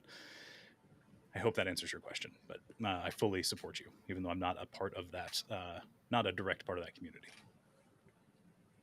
And a stance on decriminalizing of marijuana. I actually would take it a step further if they'd let me, but it all depends on healthcare. So marijuana is an easy one. That's a yes. Like, that's a decriminalized. Let it be a plant that grows that people can use and sell. And then if they sell it, maybe we tax that and help pay for better schooling. Like, that sounds like a great idea to me. It's worked Here's really an well. interesting bit of information about that, actually. So I work in a smoke shop. I don't know if that reduces my credibility any in terms of what I'm talking about. Not to me. But Sounds like experience. it's a great job. But so I've been working at Gallery Smoke for about 2 years, and we have a legal form of THC called it's Delta 8, right? Yep. Delta 8, Delta 10. There's THCO, there's HHC, which is actually hexahydrocannabinol, not even the same cannabinoid. And all of that is just genetic manipulation, like moving carbon molecules around. Yep. There are slight tweaks that make it legal because it's no longer the same chemical compound. Yeah. What worries me is that if essentially it's creating infrastructure, which is one of the biggest arguments with the legalization of marijuana, is that it creates infrastructure, right? And besides, the stuff about the benefits of it and all that, that's one of the main arguments, because they found out what they care about and that's what they're using. And the other side of that is they're getting a lot of money by it being criminalized. Well, essentially with what you have with Delta 8 and stuff like that, they're almost getting both sides of what they can ask for without having to do anything. And that sort of worries me a bit, because if we have this, right, and it's essentially the same thing with maybe a little bit less potency or whatever, I wonder what could encourage them to do it despite having that, if that makes sense. I don't quite follow what you're saying. Uh, so you're concerned that if we add infrastructure by making it by no longer making it criminal, so decriminalizing marijuana, Mhm. you're what is the concern exactly? Because I didn't quite follow. Well, my concern is that it won't be decriminalized because if they're getting essentially Oh, both sides gotcha. of the spectrum I with gotcha. something, yeah. Yeah, no, I gotcha.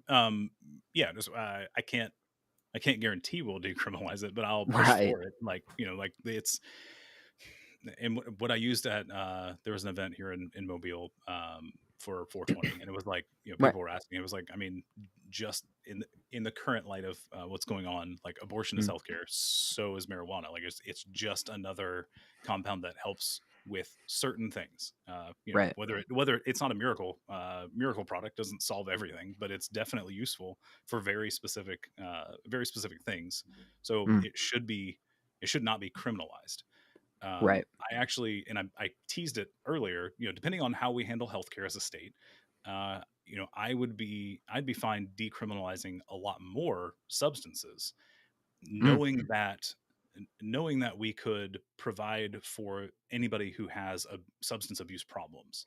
So the problem is if we just decriminalize everything, uh, that will that will increase our problem in the prison system, right? So if we just decriminalize it, we will end up putting, because we don't have good healthcare, like that will end up putting more people into the prison system. So we've Right. got that's why I said earlier all three of them are kind of connected, because education ties a little bit into that, where Right. knowing what you're getting into, uh, so that you don't end up some of it. I'm aware that some of it's physiological. I get it, but there's some level of education that could keep you from getting into that path if you know that it's a potential issue, right? So that Of course. all three of them kind of tie together.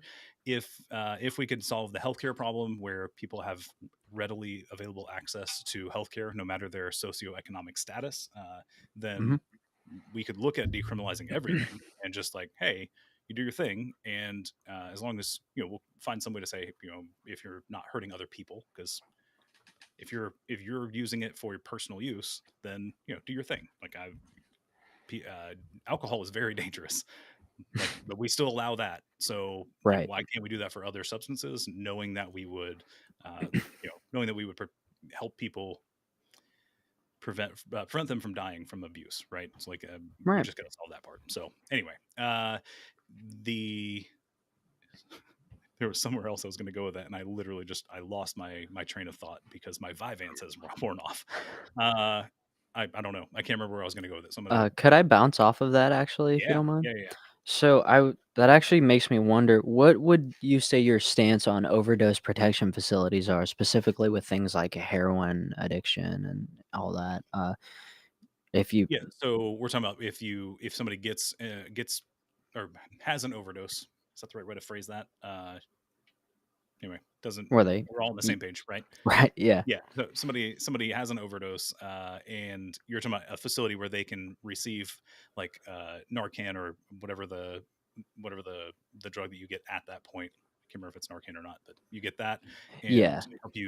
help you recover, but then not be penalized for it. You actually get health care while you're there. Is that what we're talking about? Yeah, so it's sorta, Narcan is that sorta stonewall that prevents more of that from getting in there so that you do overdose. So Okay. it's sort of like it blocks all that, and it's actually, considered uh, a drug that Yeah. they don't allow it in a lot of states. Yep. And there's literally no harm in it. It actually causes probably, I'd argue like 100% more good than it does any negative. But they would provide like clean needles to people that have a heroin addiction, and Oh a lot yeah, of I time got that's you. a huge hot button issue because Yeah. people are like, "You're enabling it," but Yeah, at that point you're preventing more harm than causing. So the problem is we have as a society, and that's where, man, when we talk about the current prison system, like it's we have to talk to I have to talk to people at wherever they are right now, and most right. people still think that punitive punishment's a good thing, but they're like, yeah, like you got to get punished for the bad things you do, and it's like, okay, but like Yeah, why? Because we are literally putting more people into prisons than we ever have in the past. right. It's not working. Of Like at course. some point you have to realize, sorry, it doesn't do what you think it does. The system's Right. working, but it's not. Punitive punishment doesn't stop uh, future crimes from being committed. It also causes other harms. Uh, yeah, there's a website, I think it's called prisonpolicy.org, and they continually use this term, and I've loved it since I heard it. And it's just societal harm. So it's not just the Right. act in itself, like the crime that was committed. Let's call it burglary. Uh, Mm. that in itself causes some type of harm. You could have actually physically harmed somebody while you were burglaring their house, Right. and that's an impact. But as soon as that person is incarcerated, we are now likely taking them away from some type of family, whether it's dependence or not is not the point, but you're taking somebody away from their family, which causes a type of harm. At that point, it might be mental and emotional stress and trauma, but you're taking them away from Right. their families, which is one harm that we aren't accounting for. And then we put them Mm. in prison for X number of years. Most of the time, in the burglary example, uh, that stuff is not caused by necessarily, but very correlated to poverty. So we have now taken somebody who's poor, they committed an act to alleviate their poverty, Right. right or wrong, but that's what they were attempting to do. Broadly speaking, don't jump on my back because yes, there are exceptions, sure. Right. And I'm not actually reading the comments. It's TikTok, so I have to assume somebody's saying something goofy. 100%. Yeah, you gotta. Uh, so you have somebody who's poor, commits a crime to try to alleviate their poverty. They end up in prison, which uh, not only takes them away from any realistic job they could have been having to help, not be in poverty anymore, but then they now have fines and fees that are added on top of their sentence. They have no way of earning realistic money inside of the prison system, and they actually are still charged for things while they're in prison. Like, a lot of people don't realize this. Like, you still have Right. to pay for stuff while you're in there. Like, Yeah. if you want to go to, like, I think it's the dental visits still cost you a copay. Like, and I'm going off memory, but there's something that it may have been toothbrushes or something, but it was something that should be something you give to a human, no matter what they've done. Like, they should be able to take care of their body. Like, it's a toothbrush, Right. like literally, of whatever. They should get a toothbrush. It shouldn't cost them $5 when they make 15 to 25 cents an hour. Like, let's just, Mm. like, come on, guys. So if you can't pay for it, it ends up being put on your tab, so to speak. And then when you get out, you owe all of that. So Mm. then you go back to, in the average situation, I get that there's education programs. The state even admits not enough people are enrolled, whatever. Average Right. situation, you get back out in the same at best the same situation you were in mentally, preparedness for jobs, whatever. At Mm. best, you come out the same way you were in with more poverty. So what happens? You go back to the Right. thing to get out of poverty, which is like committing more crimes. So, like, the whole time you are not reducing any kind of societal harm at all. If anything, you're doing more. So anyway, Right. all of that to say, we have to think about uh, ways to solve for the crimes that are committed while also not making society worse off for it. And what we're doing now Right. isn't doing that. So, uh, if you don't have an immediate question, I'm going to jump into a couple questions. People are actually using the Q&A feature. This is great. Yeah, Uh, sure. yeah, this rarely happens. So thank you, TikTok. You're doing really good tonight. I appreciate it. Stance on current gun laws. Current gun laws, we don't have many. So I think we need to do something. We had a discussion about this earlier in the live. Broadly speaking, what we're doing now isn't helping. People are being people are being murdered in domestic terrorist events that involve firearms, and we have to do something to solve that. I don't have a policy proposal at this point. If you are a firearms expert or somebody who would like to have that discussion in a realistic fashion to come up with some ideas for a policy proposal, please let me know, because I do want to hear from you. That's why I do these streams, is to learn more about different situations that people are in, or different expertise, so that we can have logical proposals for policy rather than the crap that's going through now. So I forgot to hit the button to say, dang it. I will say my father is an 06 in the Navy, so he's fairly high ranking, and Okay. one of the conversations we constantly have is about assault rifle reform. and which typically leads to a semantics discussion with a gun enthusiast, where it becomes, oh well, what is an assault rifle, right? And I think the biggest thing he said, as someone who's been to Iraq and Afghanistan, 2 separate times, Afghanistan, 1 in Iraq, um, he believes that there's no reason for people to own. I guess the best way to describe it without trying to get into a semantics argument would be, You won't get in one with me, so you can use whatever terminology you sure, want. It's fine. military grade assault rifles. There's Yeah. just absolutely no reason for it in terms of, he called them civilians, and Yeah. uh, people argue like, oh, there are people out in farms that shoot varmints with them. Yeah, that's what a 22 can be used for as well. Hell, pellet guns do that. I mean, Yeah. it's not the only use for it. Home invasion, you don't need an assault rifle for home invasion. Yeah. So And the explanation I've heard from other people who are veterans, typically, that's for anybody that is discussing firearms seriously, I try to listen to veterans because they have a unique perspective on firearms and how they should be treated. right. And most of the ones that talk about it seriously, at least, they describe those style firearms. So what is it? The M4, I think, is the military version of the AR-15. It's M16, M4. M16, M4. Okay, yeah, but there's a couple that are all relatively the same. They're not the same, but I get it. Like, but they're if the layperson sees them, they are the same, and they Right. perform the same function. And that's kind of my point. Is Right. those are designed and tuned to do one thing, and it is to, well, it's more than one, to do one thing efficiently, we'll say it that way, and without breaking down regularly, and that is literally to do as much damage as possible. Like that It's is to it's murder in mass designed, amounts in a short amount of time. is to do as much damage casually inflicting damage as possible. And like, there's a video that was floating around after Uvalde that um it catches you off guard if you aren't waiting for it, and it's not graphic technically, but it's kind of like Right. a political cartoon when you see it and you go, Sure. "Ooh, like gotcha." Message heard loud and clear. And it was this person who was just talking about she was talking about how courtrooms used to have not courtrooms, sorry, war.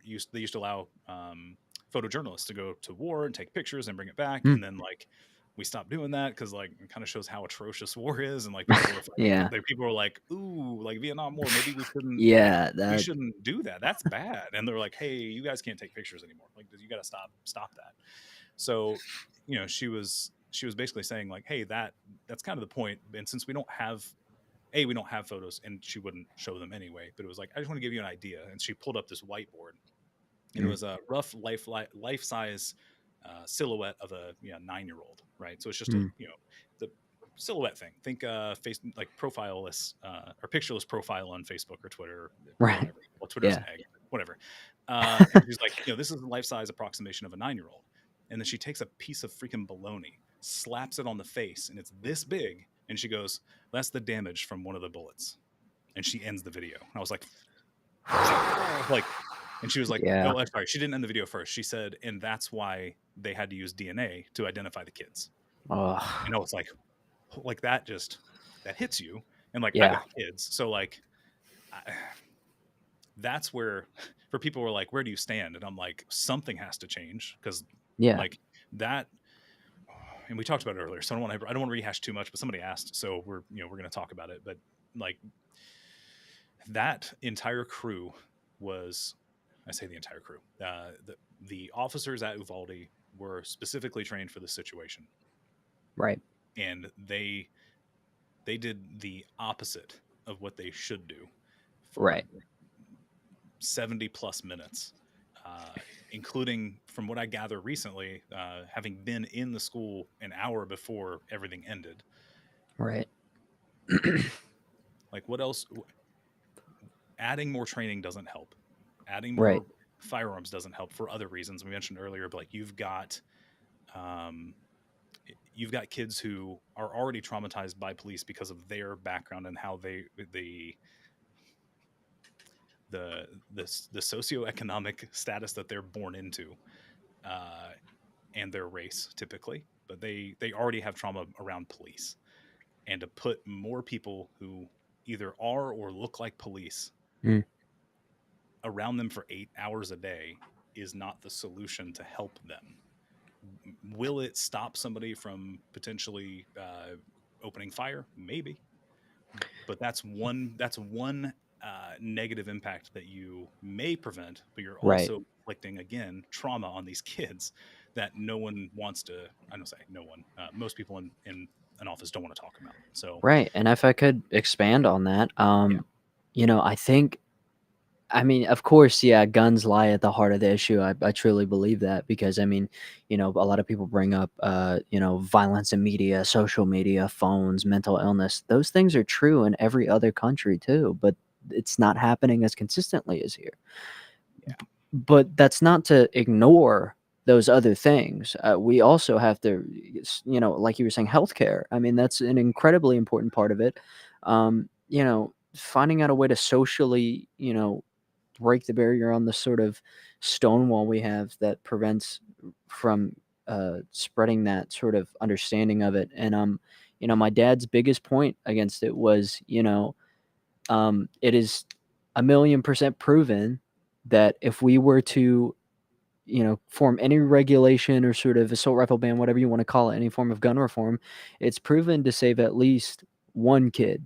At least. yeah. That's not, saying it's only one kid, it's at least one kid. And if you're unwilling to give up a hobby, because that's all it is, a hobby, you're not you don't have your priorities straight, and the conversation should end there at that point, I feel. I am not a firearms enthusiast, and at Right. giving that caveat, I 100% agree.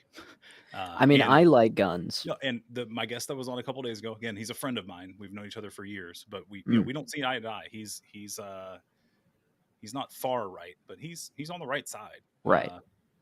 Political spectrum. He's on the right side, and even he was like, "Look, like I enjoy target practice, but like if it came down to it and they said, hey, we're going to try and save some kids, so everybody needs to turn these in, or we're buying them back, whatever the case is." He was like, it's yours. Like I don't. It is not worth that to him. He's also a parent. He's got a kid, and I Right. know there are people probably in the chat right now that don't agree with that, and I don't know what to tell you. Like that's saying we either need to add more guns or shouldn't do anything. This sounds harsh, but I'm not listening to that. Like I don't, there are very few things that I'm like, I won't listen to you, but that's one of the few things. Like that has been shown to not be the solution because we've been doing that and it hasn't helped. It's made things Right. worse. So, 100%. uh, I can't remember where I was going to go. Oh, one last thing about that. So we talk about regulations and like saving one person or not. And I Right. think we mentioned it earlier. It may have been the other live. Um, I liken it to seatbelt laws. Like, and some people have already done it, Mhm. but it's like, look, we know it's not going to save everybody, but it will save some lives, and it's a mild inconvenience for that. And we're It not is. saying in this scenario, this hypothetical made up scenario that I am not proposing as policy. Right. Uh, we're not talking about taking every possible firearm. We're talking about Right. a very limited scope that their only intent is to do as much damage as possible and inflict as much death as possible. So don't care. That's quickly. Somebody asked about separation of church and state. 100% mentioned earlier in the live. We've been going for goodness almost 2 hours. I've really enjoyed this conversation. Oh, yeah, me Uh, too. so the separation of church and state, yes, like when you're talking about government, it should be something that is intended to do good for society, which may align with your book of choice or tradition of choice. But just because it's a tradition that you believe in doesn't mean it should be used to govern the rest of everybody else. So that's about as quickly as succinctly as I can say that one. And I keep changing the shape of my TikTok video. There we go. More QA questions. Let's see. Stance on treatment of vets. I have to assume, based on the conversation, we're talking about veterans, not veterinarians, because we had nurse questions earlier. But I think we're talking about veterans.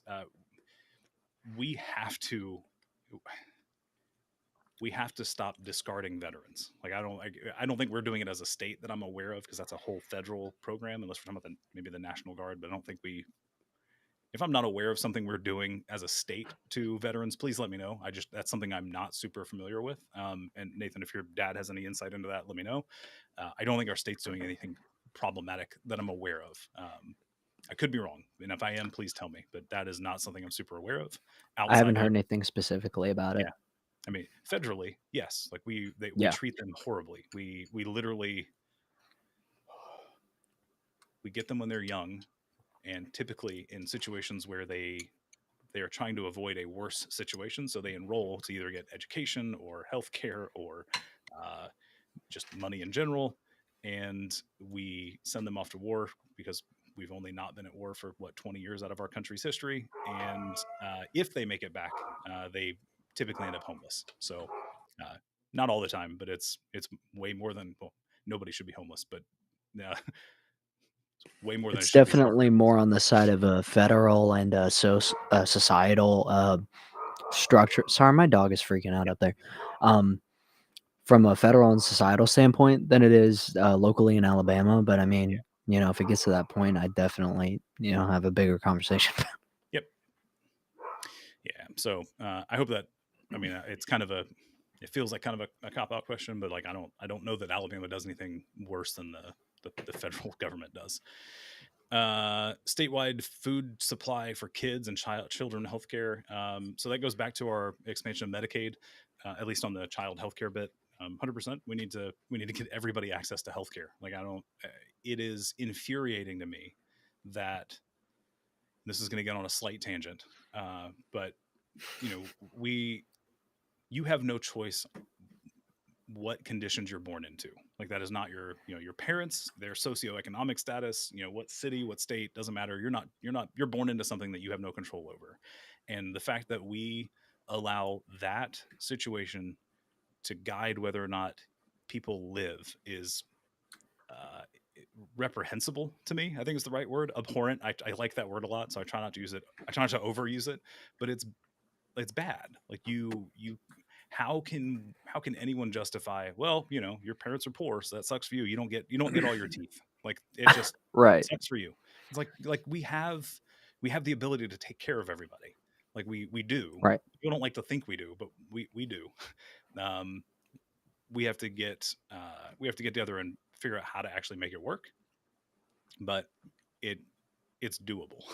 Like there's an abundance of care that could be distributed. So yes, child healthcare, including adults, like all the way through. Like Yeah. it's very few people actually move up the class ladder, and we should all still get healthcare. So statewide food supply. Um, yeah, I mean, I like the the school lunch program that we ended up doing, at least in our area when COVID hit. They actually just turned that into essentially EBT cards, and anybody who qualified for school lunch programs got an EBT card to go spend on food, and like that. I don't see why we couldn't do that. Something like that would be great. Like I don't know. I don't have a plan for it, uh, but if that is something I'm going to keep pitching, volunteering. If that's something you're passionate about and aware of, like let's come up with an idea and pitch, because like yes, people shouldn't die because they're poor. Um, it's a controversial statement, but I don't know why. Like I Yeah, don't. it doesn't It's seem like it should have to be said, but it yeah, does. it does. I want to cover this one really quick because people ask regularly, and Mm, I have a take on it that people push back on, but not they don't really usually have a good reason. So the lottery in Alabama for like funding, and my biggest concern is from the research I've done, and again, like I'm trying to get a very broad understanding of a lot of topics, so I have not deep dived into this one specifically. But the lottery in general is something that is um, used disproportionately by those who are already impoverished or poor. mm, So my problem with the lottery is in the current way that it gets implemented and proposed is a quick turnaround, pay a buck, whatever it is, and you hope that it will get you out of poverty.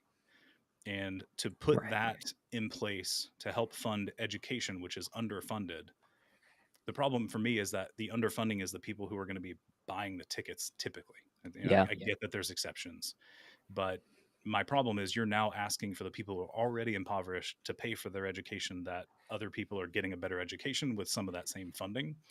And I can't get behind the way that lotteries have been proposed to me in the past. If there is some other way to do it where it doesn't disproportionately affect poor people, then let's talk. But the people that have proposed in the past are just I can't get behind that as an idea when we have something like marijuana. Like, make that legal, put a tax on Right. it, and call it a day. And like, is that problematic? Sure, it's going to have some problems, but like, at least then you're giving somebody a good.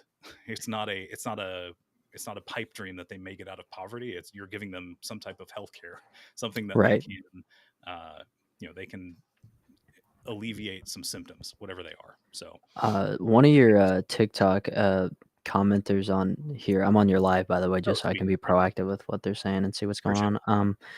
One of them had asked if, or they had said something about how there are no school shootings in Alabama because they haven't seen one. Well, first of all, I do want to say it's not just because it's not within your immediate view, that doesn't mean it's not going on. That's a huge thing you got to learn. That's a lot. Oh no. Second of all, there was a church shooting close to where I live in Vestavia Hills. You can actually look it up. It was more so covered almost in local news than I saw it in statewide, weirdly Mhm. enough. But I believe 3 people died, or at least 1 or 2 did, and 3 were injured. I can't exactly remember all the details, but um, yeah, I'd say Yeah. So we're gonna so yeah, it's weird that people want to pull out schools specifically because like uh does that mean the ones that happen at churches don't matter, the ones that happen at grocery stores don't matter? Like right, they're all usually very similar in nature. Not right. all of them, but most of them are very similar in nature. So it's weird that people want to narrow the scope down to schools specifically. But let me see if I can find. Dang, I can't find where I think it's under reports. Dang it. Typically, it's a lot easier to sort of corner someone in a debate with school shootings than it is to do with all of them, I Yeah, find. that checks out. I'm not accusing. I didn't even see the comments, so I'm not accusing anybody. But like that, Oh yeah, I don't know that about this sounds. person, That's but the TikTok I expect. You guys have been 100%. great. It's You guys have been great. Uh, I expect a lot more um, opposition. So I'm trying to find. God, okay, so there's a website called gunviolencearchive.org, and they have a mhm, page that's dedicated to mass shootings, and it's typically there's one that's supposed to be for like current, like the current year, but I can't. All I can find is past years. I was going to pull it up because you can go by state and actually just go right. like, oh yeah, no, in Alabama there's been 25, and that just means 4 or more people were involved as not the shooter, and like Right. I don't remember how many there are, but it's more than 10. So Yeah. you know, take that into account in this conversation. How do Alabama residents volunteer for your campaign? You can do it on the website. If you want to do it there live, that's fine. Like if you're enjoying the conversation, wait till after, but don't forget, click on my profile and go to the link in my bio. It's the quick link page. One of the buttons on the page says volunteer, and then there's a login if you're already volunteer, and then there's a form you can fill out. I It's do want to. Oh, go ahead. it's funny you say that. I've been filling it the form out like Oh, as we go. progressively Sweet. as yeah. Yeah, so it's kind of long, not gonna lie. But I want to get an understanding of who our volunteers are, and it's literally things like, hey, what are your pronouns? What are your specialities? What do you like to do? When are you available? Like days of week. I think it has hours of day, or like at least chunks of the day, like morning, afternoon, evening. Doesn't matter, something like that. And then it's when can you get started? And the idea and the thing that I want to tell people, because most organizations aren't this way, uh, if you tell me you're available for like an hour a week, then I'm only asking for an hour a week. Like if you want to give me more, that's cool. But like if you say an hour, it's an hour. Like you your limits. You know how many spoons you have. If anybody's familiar with that terminology, you know, you volunteer and donate what you can. My only request is that um, you're honest in that filling out. So like if you say 16 hours, like I'm gonna want that to be 16 hours because you told me that we would have 16 hours. So if it's 1 hour, be honest and say an hour. I'm not gonna turn down help, but I would much rather you be able to go over at some point and say like, hey, I know it's only an hour, but I'm on vacation or school's out, so I can give you more. That's cool. Don't tell me 20 and then only be available 10 because it throws project manager a loop, and I have enough on my plate. So let's see. I thought I clicked that button, but it must have gone away on its own. Weird. Uh, LGBT adoption discrimination. Bailey, that's a man. It's a contentious point based on the conversation we had earlier. So I don't think you were here for that. Um, I am not familiar enough with the adoption process to be comfortable saying we should be doing more adoptions at all. So the Mm, ones that are allowed and make sense, you should not be discriminated against for those. Uh, mm. but I'm not sure our goal should be more adoptions. And that sounds, without having heard the prior 30-minute conversation, that may sound kind of like a cop out, and I hope it doesn't. Uh, this is live streamed to multiple platforms, and you can go back and rewatch it. I wish I had a minute marker, but we're an hour and 47 minutes into this, so somewhere around the 40-minute mark, maybe. I'm going to ballpark. So I So you can go think check that. I think that there's a lot of people that question on whether or not adoption is a moral thing because you have a lot of factors that come into play along with it, like a culture and different things like that. And I have had people ask me like, are you not like upset because you didn't get to experience the culture? And it's like, it's not that my parents didn't try to introduce me to that kind of stuff. I just had no interest in it because I was already so accepted with the people I was around. I didn't feel like I needed to go back on anything, Yeah. And that's just me though. And I think that's why, things like background checks, different things that can sort of key into the type of life and environment that child or whatever the case may be will be living in. Um, I think, that's because it's completely circumstantial on how the environment that they will be introduced to as they will progressively grow. Yeah. So that's just Yeah. And somebody else asked about foster care options. So like we kind of went through this earlier. I'm going to rehash really quickly. If you're sincerely interested in my thoughts, they're limited anyway, and you can go watch the beginning part of this stream somewhere. Essentially, the little bit I'm learning from foster care self-described survivors is the system is not healthy in its current form, and that's not just an Alabama thing because it's problematic across the entire country. The one thing I didn't mention earlier, so it'll be some new conversation for this, is uh, the one of the things that was written in one of the bills. Oh, geez, which one was it? I honestly don't remember what bill it was, but it was no, it was the Supreme Court justice opinion, like back a month and a half ago when the opinion came out, or the leak of the opinion, leak. Uh, in there was a reference to essentially America not having enough. And I'm going to use this term. It's not what they used, but I can't think of the words they used. But enough fresh babies, like just born babies, uh, available for adoption, because that's what the market wants, and that was used as part of the justification for undoing Roe v. Wade. So like uh, we aren't we are trying to create more babies that need foster care and adoption, and I think that's a backwards way to look at it. So I'll add that in there. Everything else, please go back and watch because that's about the extent of my knowledge and opinion because I have no direct knowledge or influence in that area of life. it's a bit of an odd take I just saw. Yeah. There's a question from Farsighted. What do you think about the government's Roe v. Wade statement? It's problematic immediately for people with uteruses, right? So like that's an obvious. That's what everybody's talking about. I need everybody else to go look and follow some lawyers on TikTok. Like go look at LOL Overruled is a good one. They are very concerned about the impacts to your right to privacy because that's where the protection for abortion came from. And again, I'm not a lawyer. My layman understanding is that most lawyers who are paying attention are super concerned. Like the ones that actually care, they're very worried. So please go follow them and listen to their opinion. It is not just abortion that is at stake at this point. Anything that is not explicitly written into the Constitution is potentially fair game at this point. And if you don't, if you are not a cisgender male who is white, that could be very problematic because that's what the Constitution was written for. So I'm going to leave it at that because that's about as much as I know. Let's see.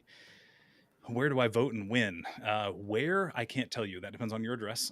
But I do have a resource to help you. If you go to the link in my bio and scroll to the blue block that has some, I think, yellow buttons, there's a spot that says, I think it's register to vote, but there's a spot there to find your place to get where your polling place is. But if you just do a quick Google search for, find my polling place, you should find plenty of resources.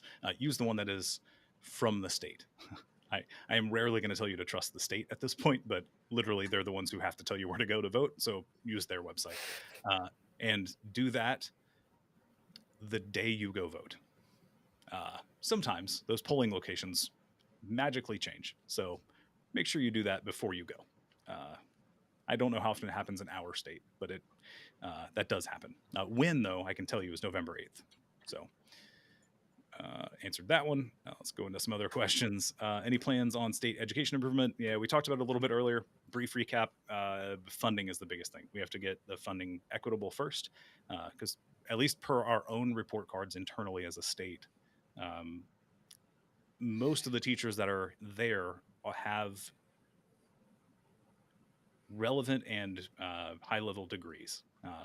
We need better funding so that we can get more teachers to bring the ratio down, and then we can address other things like IEPs, individual education plans, and things like that. But the big thing is funding. We've got to rethink how we fund our schooling because it is completely backwards in our state. If you know anything about Alabama, that's not surprising, but that's a huge issue. Let's see. Any plans on expanding Medicaid and SNAP? Yeah, we covered a little bit earlier, Danielle. We can accept the Medicaid expansion, and that would cover 90% of the cost. The federal government would cover 90% of the cost. We would pay the other 10% essentially, and it would give healthcare insurance access to, I think, 43% of the currently uninsured. If my numbers are correct, going off memory, but yes, we should increase that. SNAP, if we aren't already maxed out on SNAP. I'm not super familiar. I've actually I had a live with somebody else who has done policy before regarding SNAP, and I'm going to work with them to figure out what that situation is here in Alabama because I think they're in like North Carolina, but that's what they do. They do policy stuff. So hoping to work with them to get more info on SNAP because they didn't know off the top of their head. But let's see. I think there is. Oh, is that all the official Q&A? Cool. All right. Well, I'm gonna tell you what. TikTok, or you know what? There's people on the other platforms. I've been looking at you. I can't reply to your paired stream for whatever reason. I can't reply there, which is unfortunate. But Revenge, I saw your comment like 30 minutes ago. Yes. Talk to. Well, actually, do you know Revenge, Nathan? Is that somebody you know, or is that just a random viewer? Wait, say again? Oh, Revenge, the person who's commenting on your stream. Do you know that person, or is that just a random? That might be a random streamer. Oh no, I know Paris. Oh yeah, okay, it's Paris. There is Yeah, I know Paris very well. link Yeah. on my website. Like literally just go there, pick a time that's open that works for you, and schedule a meeting. So we can do this. If you schedule it during the day, there's morning options and like afternoon options. If you schedule it earlier than like 8 o'clock, we will not go for 2 hours. This only happened because the kids are already asleep and I can just keep going. If you schedule it at 7:30 in the morning, I have work, so I can't just stream forever. I wish I could, but it'd be nice. So my whole point was TikTok and all of the other platforms. You have. I'm going to give you. Oh, I'm going to be lenient. We're going to say at most 25 minutes. I should get off at 10:30. That's 2.5 hours of streaming, and that's plenty. If nobody puts a question in like 10 minutes, we're going to end it. But I'll give you 25 at most. So get them in. Thoughts on minimum wage increase here in the state? We have made it very hard to get more than minimum wage, and to my surprise, at least, I didn't catch that this happened in 2016. I think we were all preoccupied in 2016, but the state actually, when Birmingham was trying to increase their minimum wage to like $10 or $11 an hour, the state passed legislation restricting smaller municipalities, so counties and cities, from raising their own minimum wage. So literally, our state said, no, you have to follow the state. And what that means is the state doesn't have a minimum wage. You have to follow federal. So Yeah. I think it should be increased. I think it should be something more along the lines of an indexed living wage. If nobody's familiar, the broad idea there is you figure out the cost of living for a given area. It could be a city, it could be a county, it could be the state. I think state's too broad most of the time. So something like a county, and figure out what the average cost of living is, and then make that your minimum wage, or at least that's what's used to judge your minimum wage. It actually should be a little higher than the average cost of living, but if I we was about go to say, if we go by what the and minimum wage is supposed to be, which is a decent living, that means you're doing more than just paying for life necessities. So it should be a little higher than that. right. But depends on where you live. So as an example, Franklin County is our cheapest county to live in. One person, and the average cost of living for 1 year for a single person is like $35,000, which is about $17 an hour, somewhere around there. I'm doing rough math live, and it's not a good idea, but you guys have been gentle, so I'm going to do it. But that's roughly it. Yeah, and our minimum wage in the state is $7.25 still. So you literally have to earn more than twice that in order to just live in the cheapest county in our state, and that's wrong. There's no other. I don't have another word for it. So we And need to go correct me higher. if I'm wrong. Yeah, I don't know if minimum wage is relative to the cost of living. So, it's not currently. No, yeah, I'm saying it should be.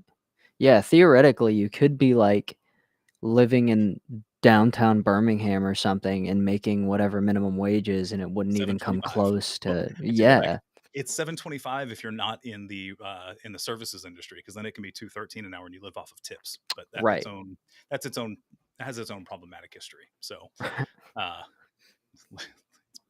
everything comes back to slavery, man. I don't know how to.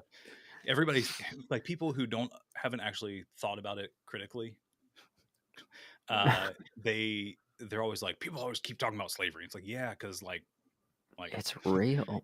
that's kind of, everything ties back to it. Like our country, like, this is way off topic, although not really, because it's Alabama was a huge part of that. Like, our country wouldn't have gotten as big and influential without slavery. So Right. like, it literally has everything to do with everything. So Mm. I don't care what you're talking about. It has been influenced by slavery. So Blatjiv, hey, I know you. Well, not in person, but I know your username. We'll talk about it when it's over and healed.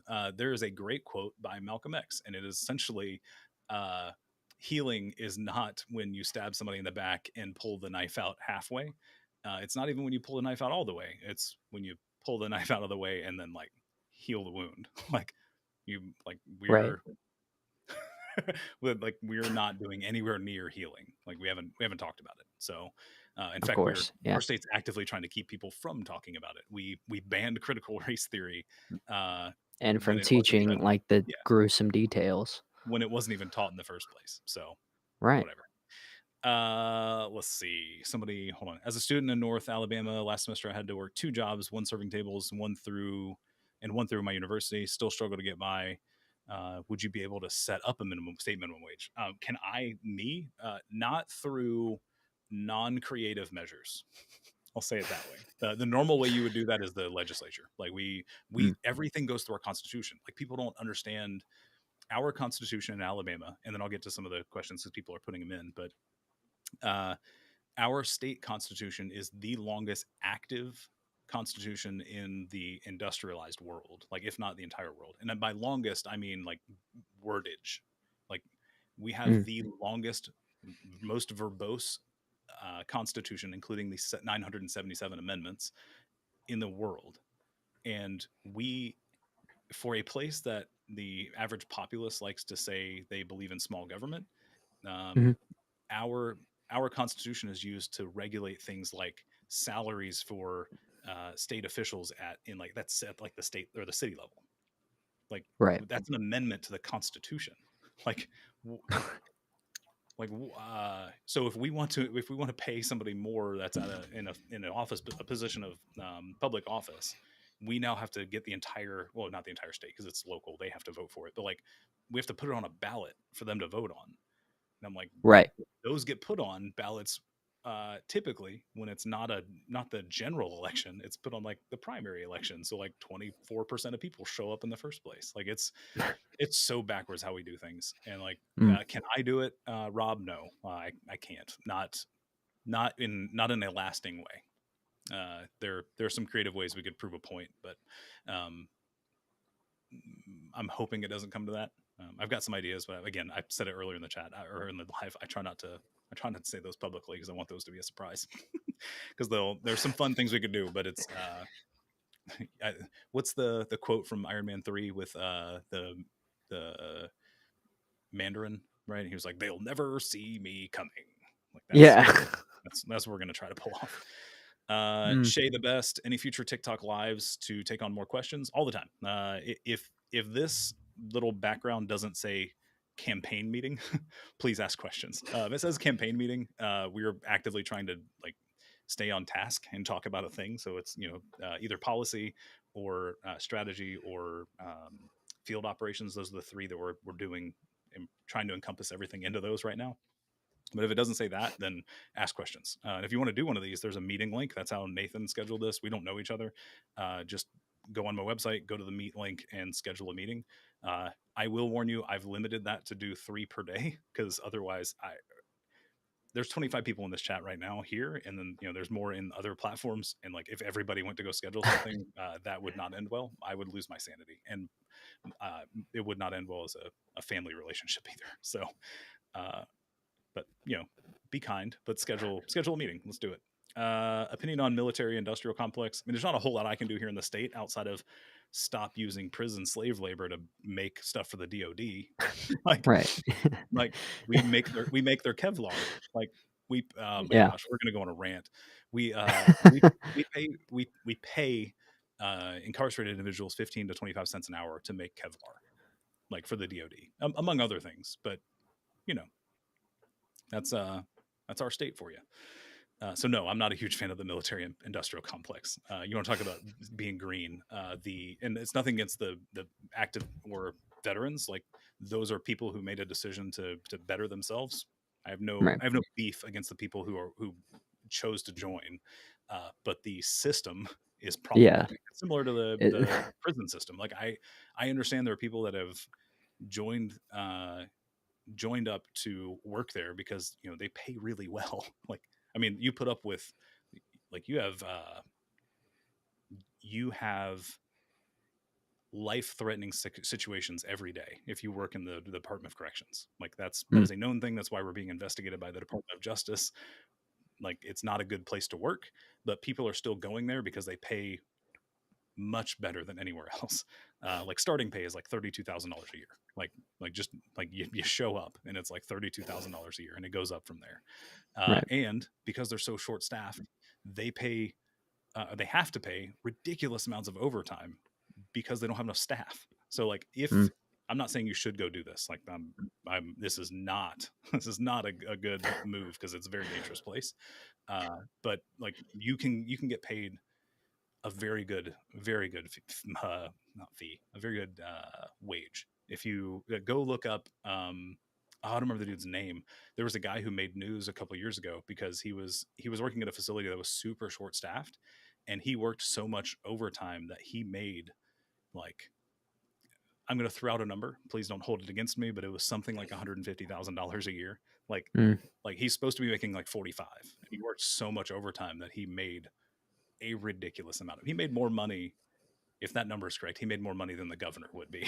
Like, it's it's atrocious. Mm. Like, anyway, uh, yeah. So there's another comment. Reason I ask because I feel like making it more simple would also make it easier for parties to comprehend. Oh, I think I skipped a step. Sorry. Yeah, it's above that one. If that is the case for our constitution, how would you go about influencing our voters to reduce the verbiage? We can't. So, Greg, you missed. I'm assuming you missed this part of the conversation, but the entire Constitution is steeped in white supremacy, and I don't mean that figuratively. Uh, Later, because I already read it earlier, but go to the Wikipedia article for the Constitution of Alabama. Go to the footnotes to number 9 and click that link, and then just read the first 2 pages that you see, and then you'll know why we can't just adjust some language. The entire thing has to get rewritten. I'm not saying I can do that, but it needs to happen. Yeah, no worries, Greg. Like, but we've been going for 2 hours. Like, I didn't expect everybody to sit here for 2 hours. If you have, well played, bravo. All right, so let's see. Somebody asked a very good question that I have thoughts on. Well, first, Nat Bastard, what substances are you using? Has TikTok wigging out? I don't. Are you saying I'm wigging out on TikTok, or are you saying TikTok's wigging out on you? Because I'm not. I'm not entirely sure, and that's probably the last bit of attention you'll get from me tonight. Let's see. Thoughts on teachers' wages? They need to get paid a lot more. Everybody needs to get paid a lot more. But teachers are literally responsible for educating our youth, and if they don't do their job, we go further into the past than we already are with the education levels we're getting right now. So, more payment. I How did we have implement that is uh, I did yeah. Go ahead. have something I was meaning to mention earlier. What what are your thoughts on the whole hot button issue of I guess sex education in school, but more in accordance to things like gender norms in society, consent, Yeah, bodily autonomy, and such, because a lot of people have issues with that because they feel as if it's quote unquote sexualizing children. Um, I just was yeah, wondering what your thoughts were about that. yeah. So yeah, we have to start this with at age appropriate levels. So Right. like we have to give that caveat for any kind of education we're giving because you don't teach calculus to a kindergartner. So like Of course. everything has to happen at age appropriate levels. But we have to start teaching kids about what it means to the full spectrum of what it means to be a human being. So Right. in in ways that actually make sense to their brain at that age of development, we have to talk about all of that stuff. And like what people don't realize because we're so um, I tend to use the word indoctrinated, but I don't like it in this situation, but it's the only word that's coming to mind. Like we are so ingrained or indoctrinated with the heteronormative male Mm, female penis vagina genitalia connection. Like right. we don't think about the fact that when we have a classroom full of kids and we say all the boys over here and all the girls over here, we are now indoctrinating them with Right. something. Like it's not neutral. We are now putting something into their head. And a teacher put a video up, and I wish I could remember who it was, but like they explained that to where kids in school hear they are attributed a gender more than anything else about them every day. Like Mm, they hear, you're such a smart boy. or you're such a good, you're such a, well-behaved boy, or, whatever it is. But like, none of those other terms are heard as much as the gender that's been associated to them. And Right. we have to think about the fact that like has that has an impact on how they think about themselves. Hmm. So uh, we have to figure out some way to do it. There's actually a really cool website that somebody suggested to me recently called the oh geez, I don't want to mispronounce it because you guys can look it up later. I want you to be able to pull it up.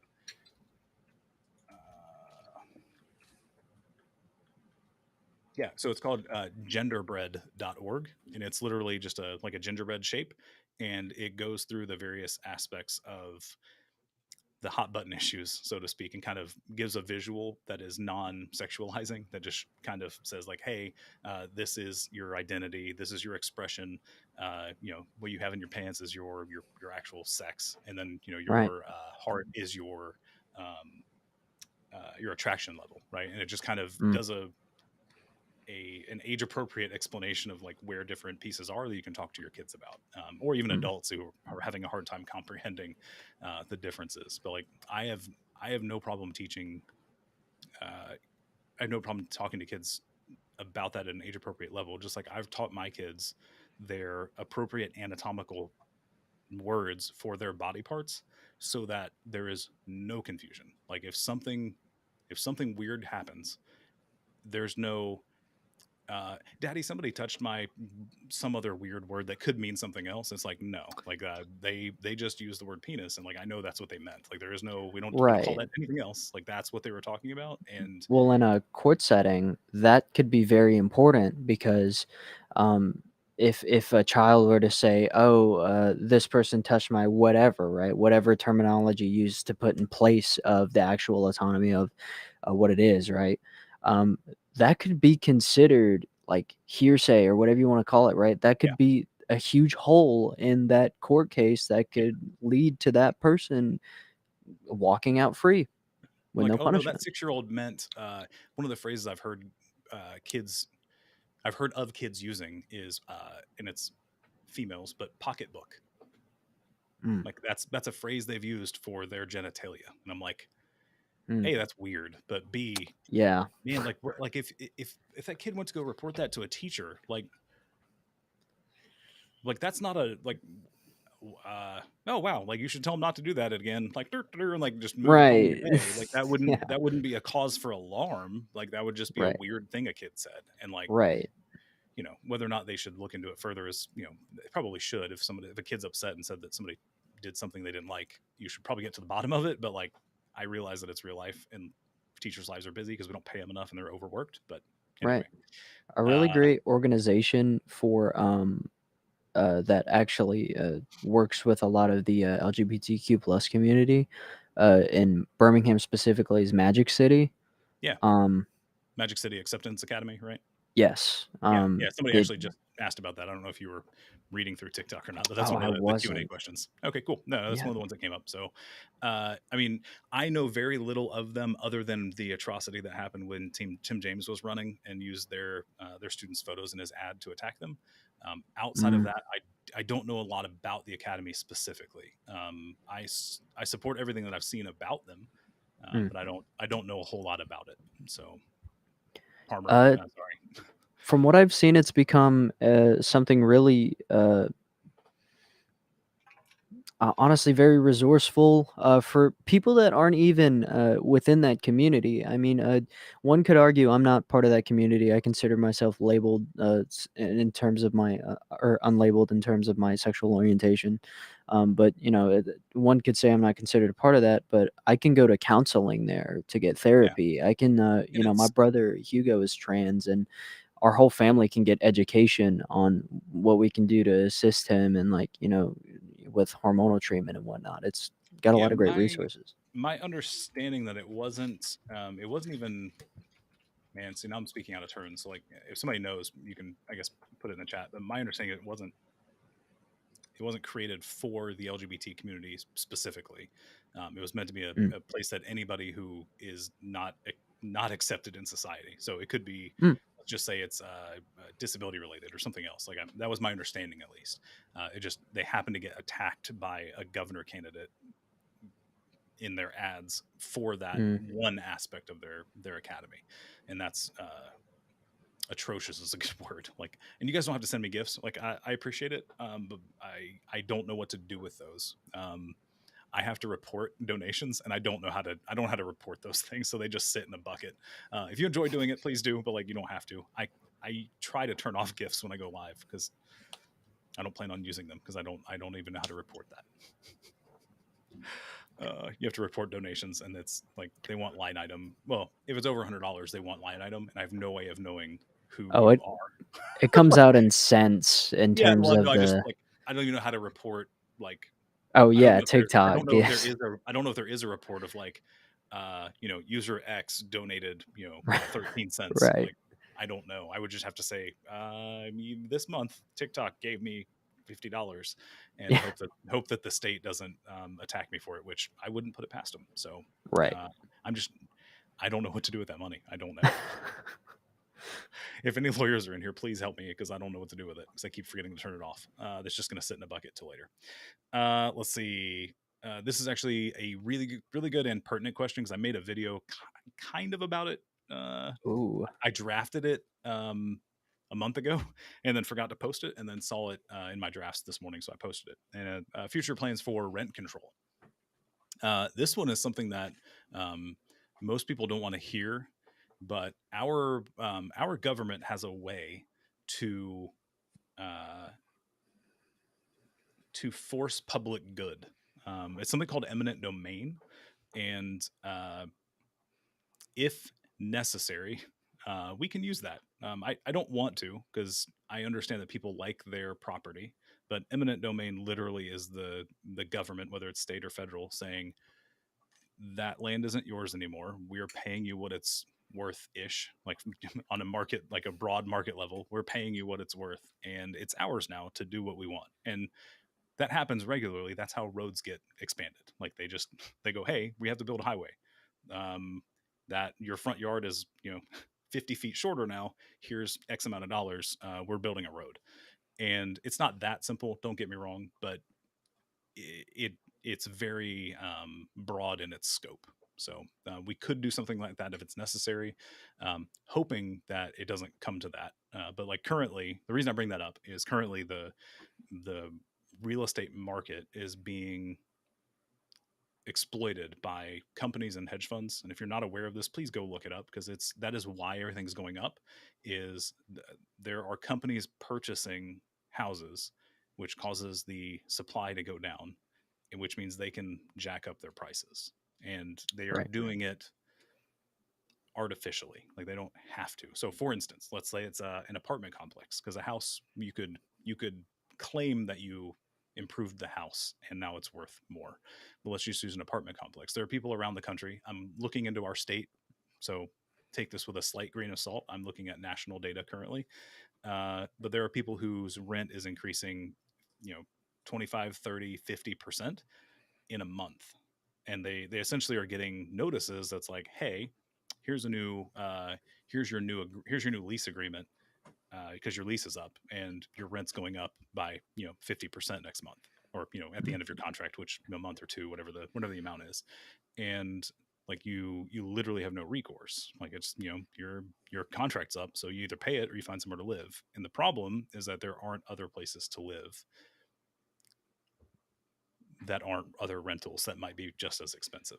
So uh, I'm hoping it doesn't uh, come to rent control, but if that's necessary to keep people from being houseless, that's on the table for me. Like I don't like I'm my loyalty is to the people in the state, not in. There are some business owners that don't like this answer. Like I'm not loyal to those businesses. Like I'm not a typical politician. Like I'm here to help people, and sometimes that will not be good for some businesses. Mm. And sorry, but you should be here to serve. As a business, your business should only survive if you're actually helping people in some way. You're giving them a good, give them a service, whatever. And if you're not doing that, then I don't know how to tell you that that's wrong. But like you at some point you will run out of people. So like at some point, if they just keep buying houses and people can't afford to live there, it will come to a head and it won't end well.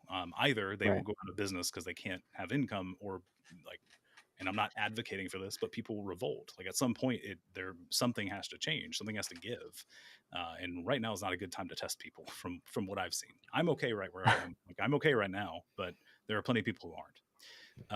Rob Z on YouTube says, just ran across your page today, so excuse my lack of research, but could you explain your qualifications? Sure. I'm a project manager for a marketing agency, which means I organize and coordinate different groups of people who have different specialities to come together and accomplish a common goal for a client. So running as a governor, that would be me working with the department heads for the departments of our state, working together to accomplish a common goal for the people, our client, because you guys pay us. Like we are your employees essentially. Like we're here, or your client, because that's a better analogy.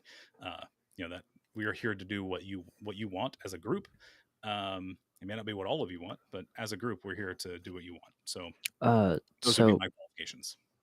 I was curious again. To touch back a bit on the LGBTQ plus Yeah. side of things.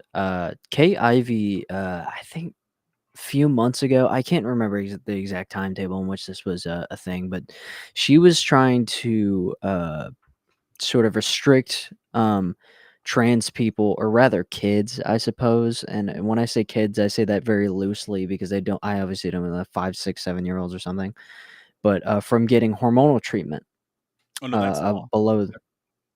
That's already law. Oh, did it happen? Oh yeah, Oh man. Well, yeah. Late March, early April.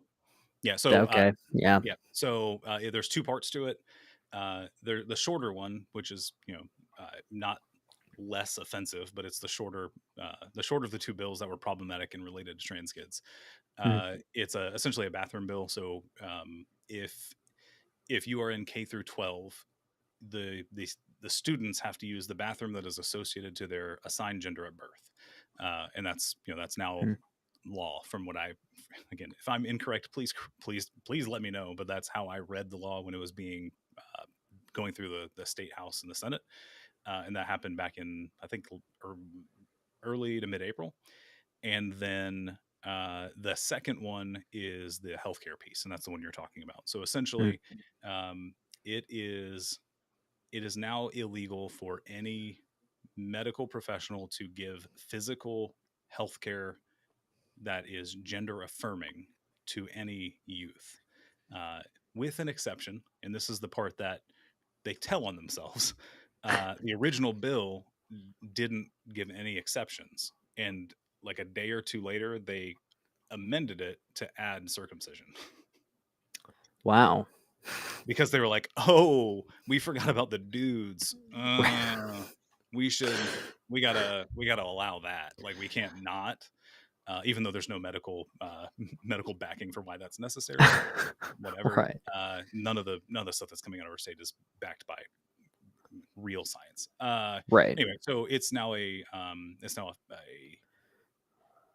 a felony. I don't remember which, because the abortion stuff's in my head right now, and that's a Class A felony. I don't remember if the trans healthcare thing is a Class A felony, but it's definitely a felony. It might be Class C. That's unfortunate. Yeah, no, it's again, I like the word abhorrent because Mm, it's accurate most of the time. I right. just try not to overuse it, but no, it's somebody in the comments said it's terrible. No, 100%, it's Yeah. bad. And the worst part is people assume that means like 7-year-olds are getting like you know gender reassignment surgery, and it's like that doesn't happen. Like that's not what Right. that is. Like what they're talking about is maybe puberty blockers. Like they're getting something to help delay puberty so that they can figure their stuff out. And even if you don't agree with that for trans kids, uh, there are some kids that take that because they're hitting puberty at like 7, and Right. like and then like in theory now that could be deemed illegal, and you could get a felony for trying to help a 7-year-old not go through puberty. And it's like, so What they let me tie one thing and then I'll let you go, because like Yeah, the, sure. the thing that people aren't making the connecting the dots. So we have now made puberty blockers effectively illegal. I'm not gender affirming surgery. Thank you, Palmer. Thank you. Anything gender affirming that doesn't affirm your assigned gender at birth is illegal, essentially. Mhm. But puberty blockers can be used for cisgendered people like that. That's a Right. thing that happens, and we're talking about kids that are maybe 7 or 8 that need puberty blockers so they don't go to puberty at like 7. Right. And now we have an abortion ban that doesn't exclude rape or incest. Right. And like, do we see the streams crossing? Like, do like nobody, like, do people not see this? Like, Yeah. this isn't unintentional. The abortion thing was in 2019, so they know that's there and coming, because they literally in the bill they're like, we know that this won't be applicable because of Roe v. Wade. Right. They're like, we're passing it. We know it won't happen because of Roe v. Wade. Wink, wink. Just wait. And then before Roe v. Wade gets overturned, they then are like, oh yeah, like we're just gonna not affirm gender affirming care for trans kids. And by the way, that includes puberty blockers, which can help younger kids not go through puberty. And then it's freaking sick. Anyway, I will leave it there because Well, I gotta the be careful what I say. yeah. Well, the thing I also see a lot of people not understanding is that the gender affirming treatment, rather than not so much the surgery. I mean, while it is also possible with the surgery, the treatment, like the hormonal stuff, the hormone blockers rather, and all that stuff, that's reversible. Yeah, It's it's it's just a delay. complete right, and it's not it's not as quote unquote traumatizing as they would like to sort of push through agitprop or whatever have you may. It's ridiculous. It's super weird that and I, again, maybe that's not normal, but they quote things as facts in the bills, but then don't cite sources, which is weird for me. Like, maybe you don't Yeah. have to, but like that, it just feels weird to like make a claim that doctors say that it's traumatizing, but then not say who. Like, what organization are you Right. referencing? Like, what are you doing? Like, and then on the flip side, like, because they're tied together based on my comment earlier, but the abortion ban, like, go back and read it if you can stomach reading this bill. Like, it's not fun to read, Mm. but they, in part of the justification, they bring up the Holocaust and the Rwanda genocide I did read that. as reasons to um, ban abortions. And it's like, you got like you are gross. Like, It's a sick comparison. like you are not okay. Like, They're it's demonstrably contextually different. It has nothing to do with the other, and it's it's it's completely disrespectful to people that are Jewish and people that have some form of generational trauma or anything to do with the Rwanda genocide. it's although it's telling that they didn't bring up our country's genocide of nah. native tribes. Well, Like, why would they? It's you can't bring that one up because, like, right. God forbid. this would be just as bad as if you killed millions of. Oh wait, we Yeah. oops. Somebody, I think there's some more questions that came through. Sorry, I went on a tangent. Man, and it's 10:40. Nathan, I've really enjoyed this. Marriage equality Hey, for me too, disabled man. losing benefits. I'm not sure.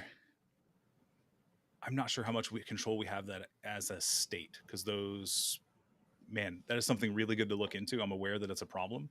I'm not sure how much control we have over that. I don't know. I don't think that should be.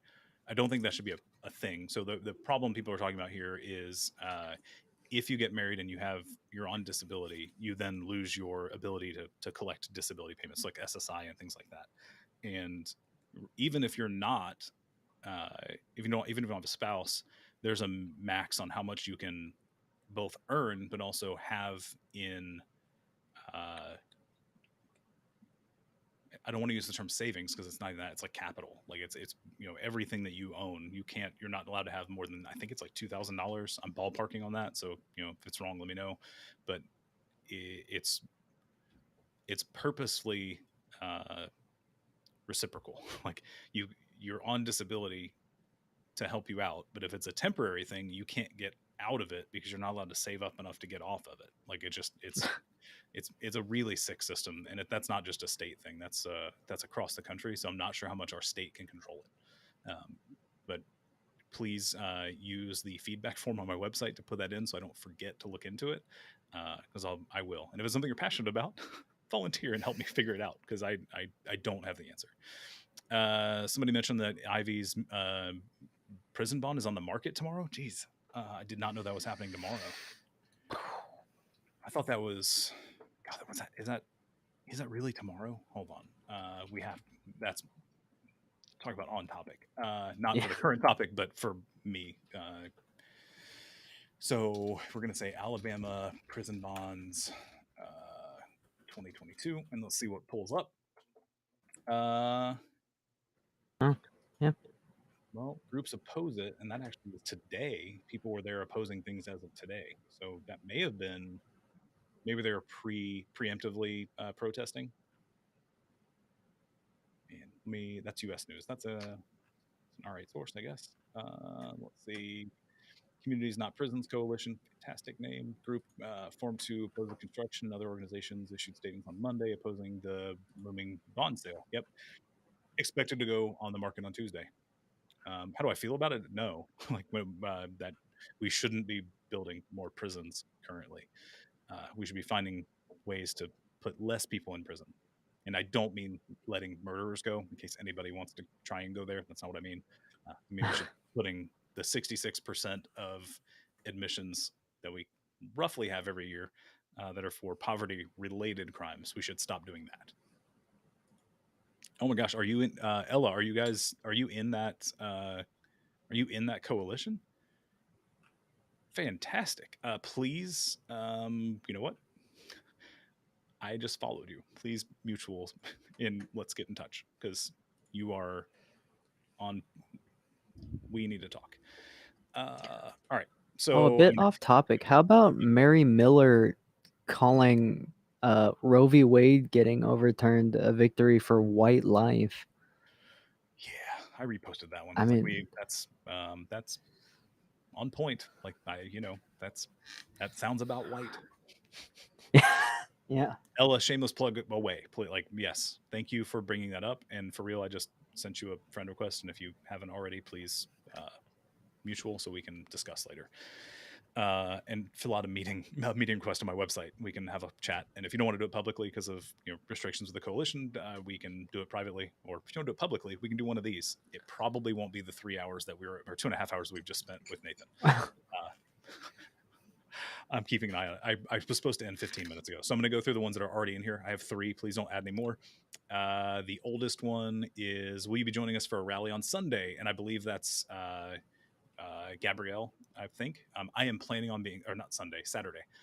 I am planning on being there. So there's a rally happening in Mobile, Alabama. If you are seeing this live or replay before Saturday the 2nd, I believe is the date, come to the rally that is happening, that I'm really hoping while I delay, they will put the name of the group in the chat so I can give it a call out on the live, because I don't remember the name of the group off the top of my head. So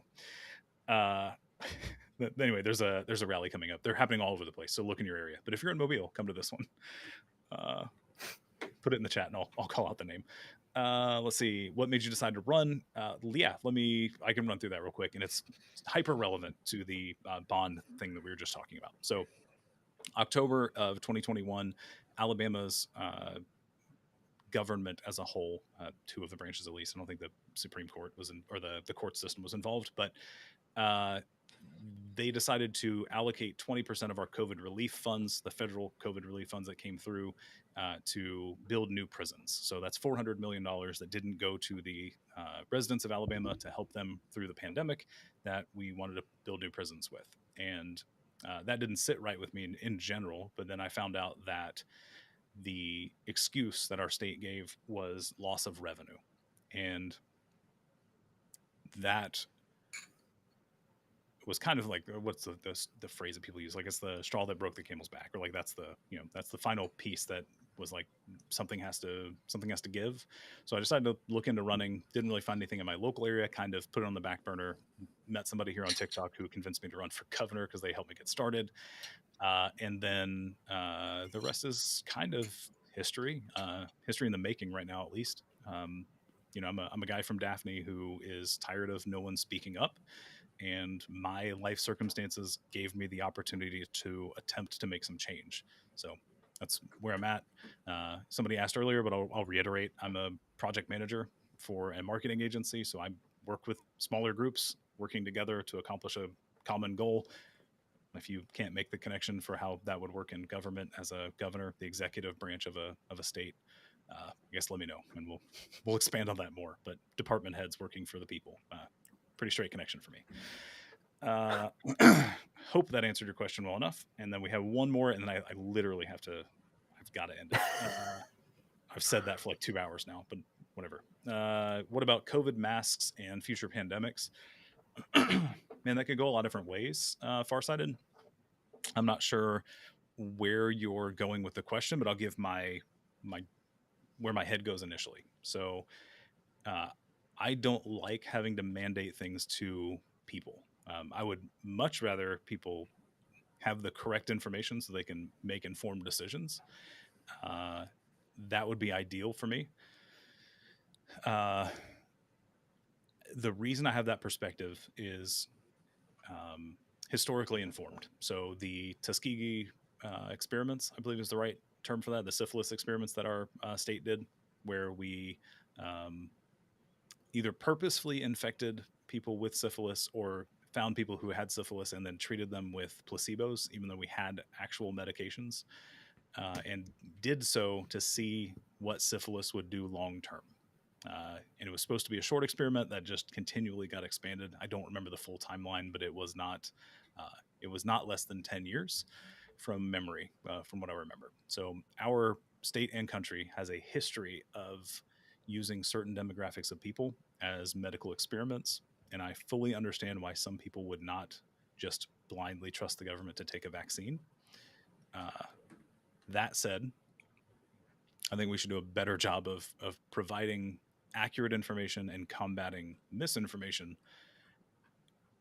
And at that point, if somebody doesn't want to take precautions for the people around them, so let's say the vaccine or masks, I don't like the idea of forcing someone to do it, but their society will have repercussions for that, and part of that could just be you're not allowed in the building, and that's something that happened across the country, and people were up in arms that they weren't allowed to go into a grocery store. But it's like, hey, you literally could be responsible for killing 10 people if you go in that building. So no, it's not that you can't shop there. They have a curbside service. Like, you tell them what you want, they'll go get it, and you will then have been shopping and gotten those things that you need.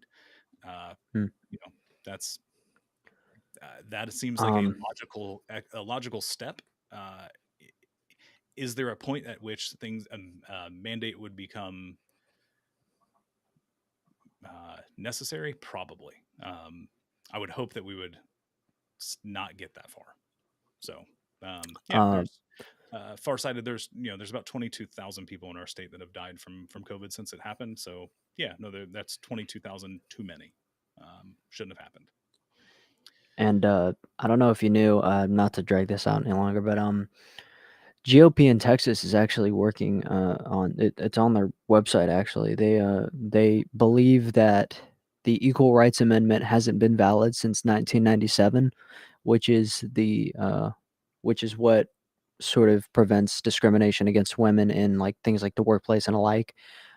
They also are trying to invalidate the Voting Rights Act of 1965. This is all on their website. You can validate it there. And they also, of course, alike to the Supreme Court with what's his name just said. They are trying to repeal the court case that legalized gay marriage, or rather, that expanded on quote unquote traditional marriage. Yeah. So they're not done. Yeah, no, they are just getting started. Tank Man, like I need you to know that asking that question, he's asking me to define misinformation. That's a semantics argument. Like that's a gotcha question. Like Yeah. what I mean is anything that contradicts the known science. Like that's about as much attention as I'm going to give that question. Like I don't know what else to tell you. I've also been live streaming for 2 hours and 41 minutes. So part of it's that. It's 10:51 at night, and I can't. Ben, come to Enterprise and campaign. I would love to. So part of that is having an event that I can come to, and that could be a pre-existing event, something like a rally or a protest. I need to know about it, and part of it's funding. So Enterprise, I don't have any connections there currently, so I enjoy camping, but not.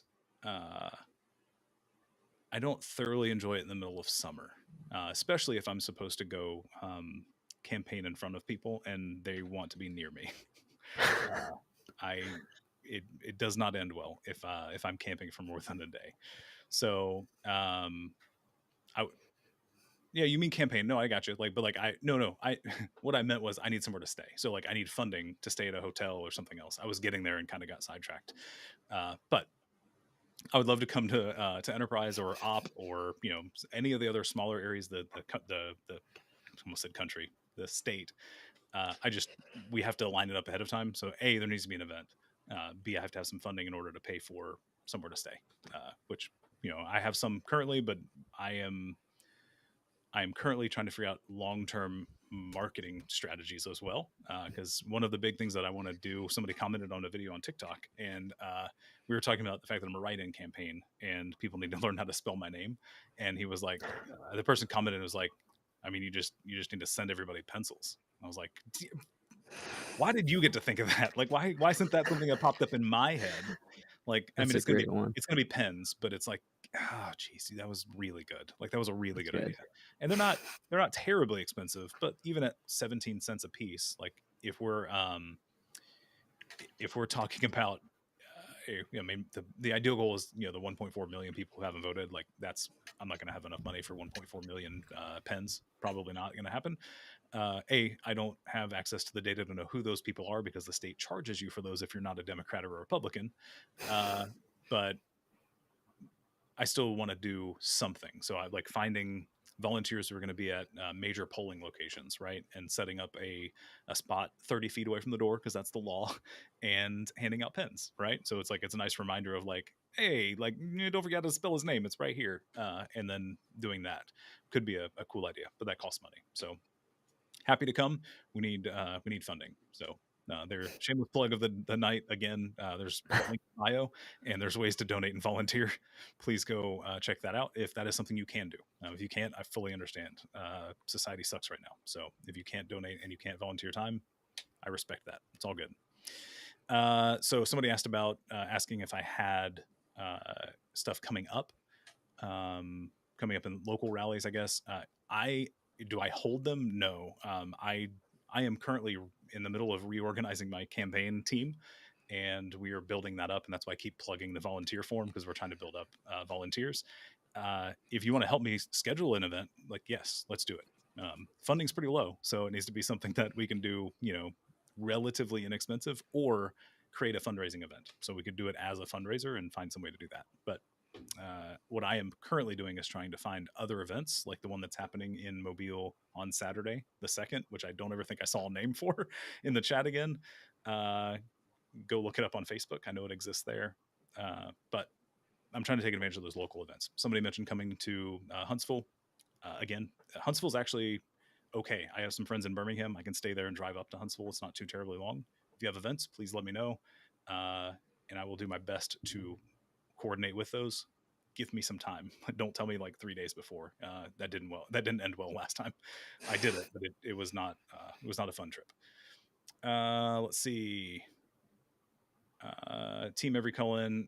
Fight for reproductive rights. They have an event on Saturday the 2nd in Mobile. So go look it up on Facebook. Hmm. Yep. If you want to help in canvassing in Huntsville, volunteer form, link in bio. Fill out the volunteer form, and we will put boots to the ground. In fact, we have a meeting on Saturday at 10 o'clock. There is literally an open Google Meet link on my website. So the 3 regular meetings we have, one on Tuesday and then 2 on Saturday, they're open to the public. You're welcome to attend them. We will stream through platforms, but you're literally welcome to come join the meeting if you want to be productive and help out. Ben, I see your question. You're 16. How can you help? Canvassing is a good option. Talking to people in your area who either want to see change and can vote, or your friends who have parents who might be affected by the trajectory of our state and want to see it change. So spreading the word at the very least. Volunteering time to canvass and do things like that would be helpful.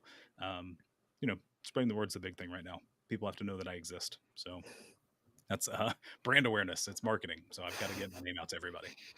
It's I feel like I'm well suited for this campaign and the job once I'm there. So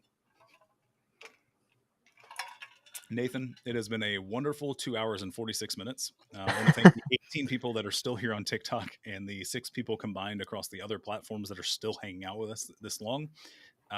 If you want to schedule a meeting like this, go to the link in my bio, find the schedule a meeting link, pick a day and time that works for you.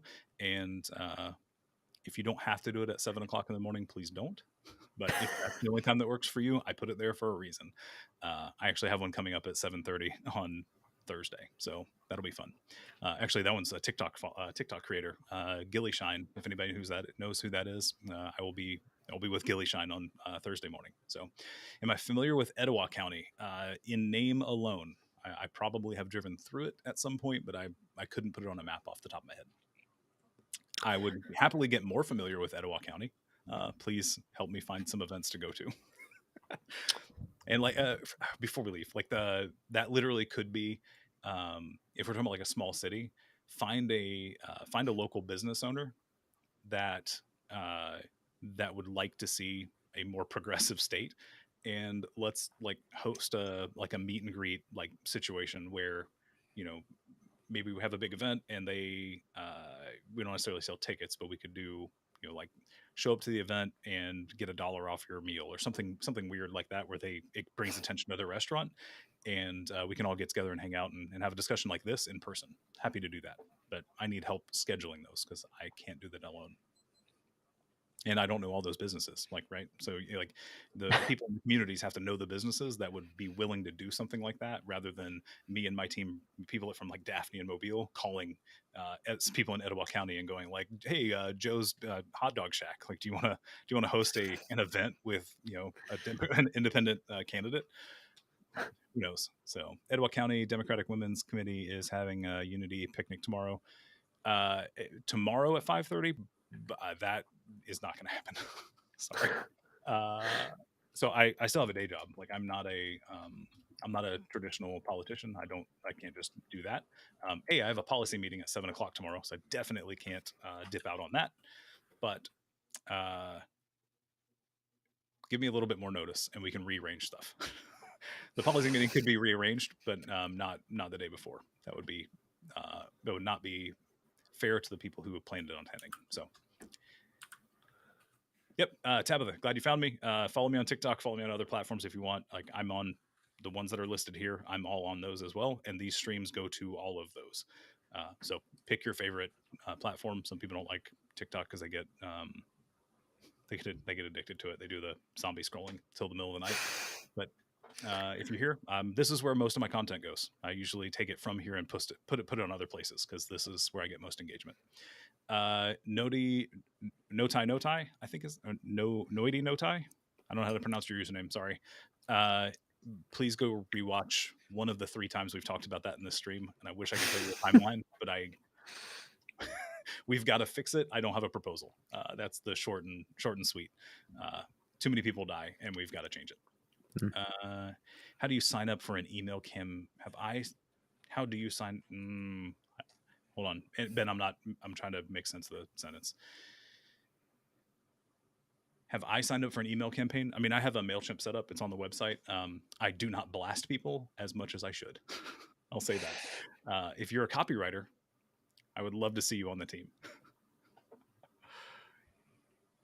Yeah, have you signed up for an email campaign? That's what they meant. Yeah, I have one listed on the website. Yep. Yeah. Is it Gabriella? I think I have the right name. I would be happy to speak. I don't know exactly what I could say for more than a few minutes without. I don't know. I feel weird talking a lot about abortion because I don't have a uterus. So like I'm happy to, but like it feels weird for me to do. I'm happy to do it, but Also, weird. I'm probably gonna. I've been recording this on Streamlabs, and Oh, I'm cool. probably gonna chop it up and sort of edit it to make it a little bit more flowy and kind of People get have some to talking watch points. 3 hours.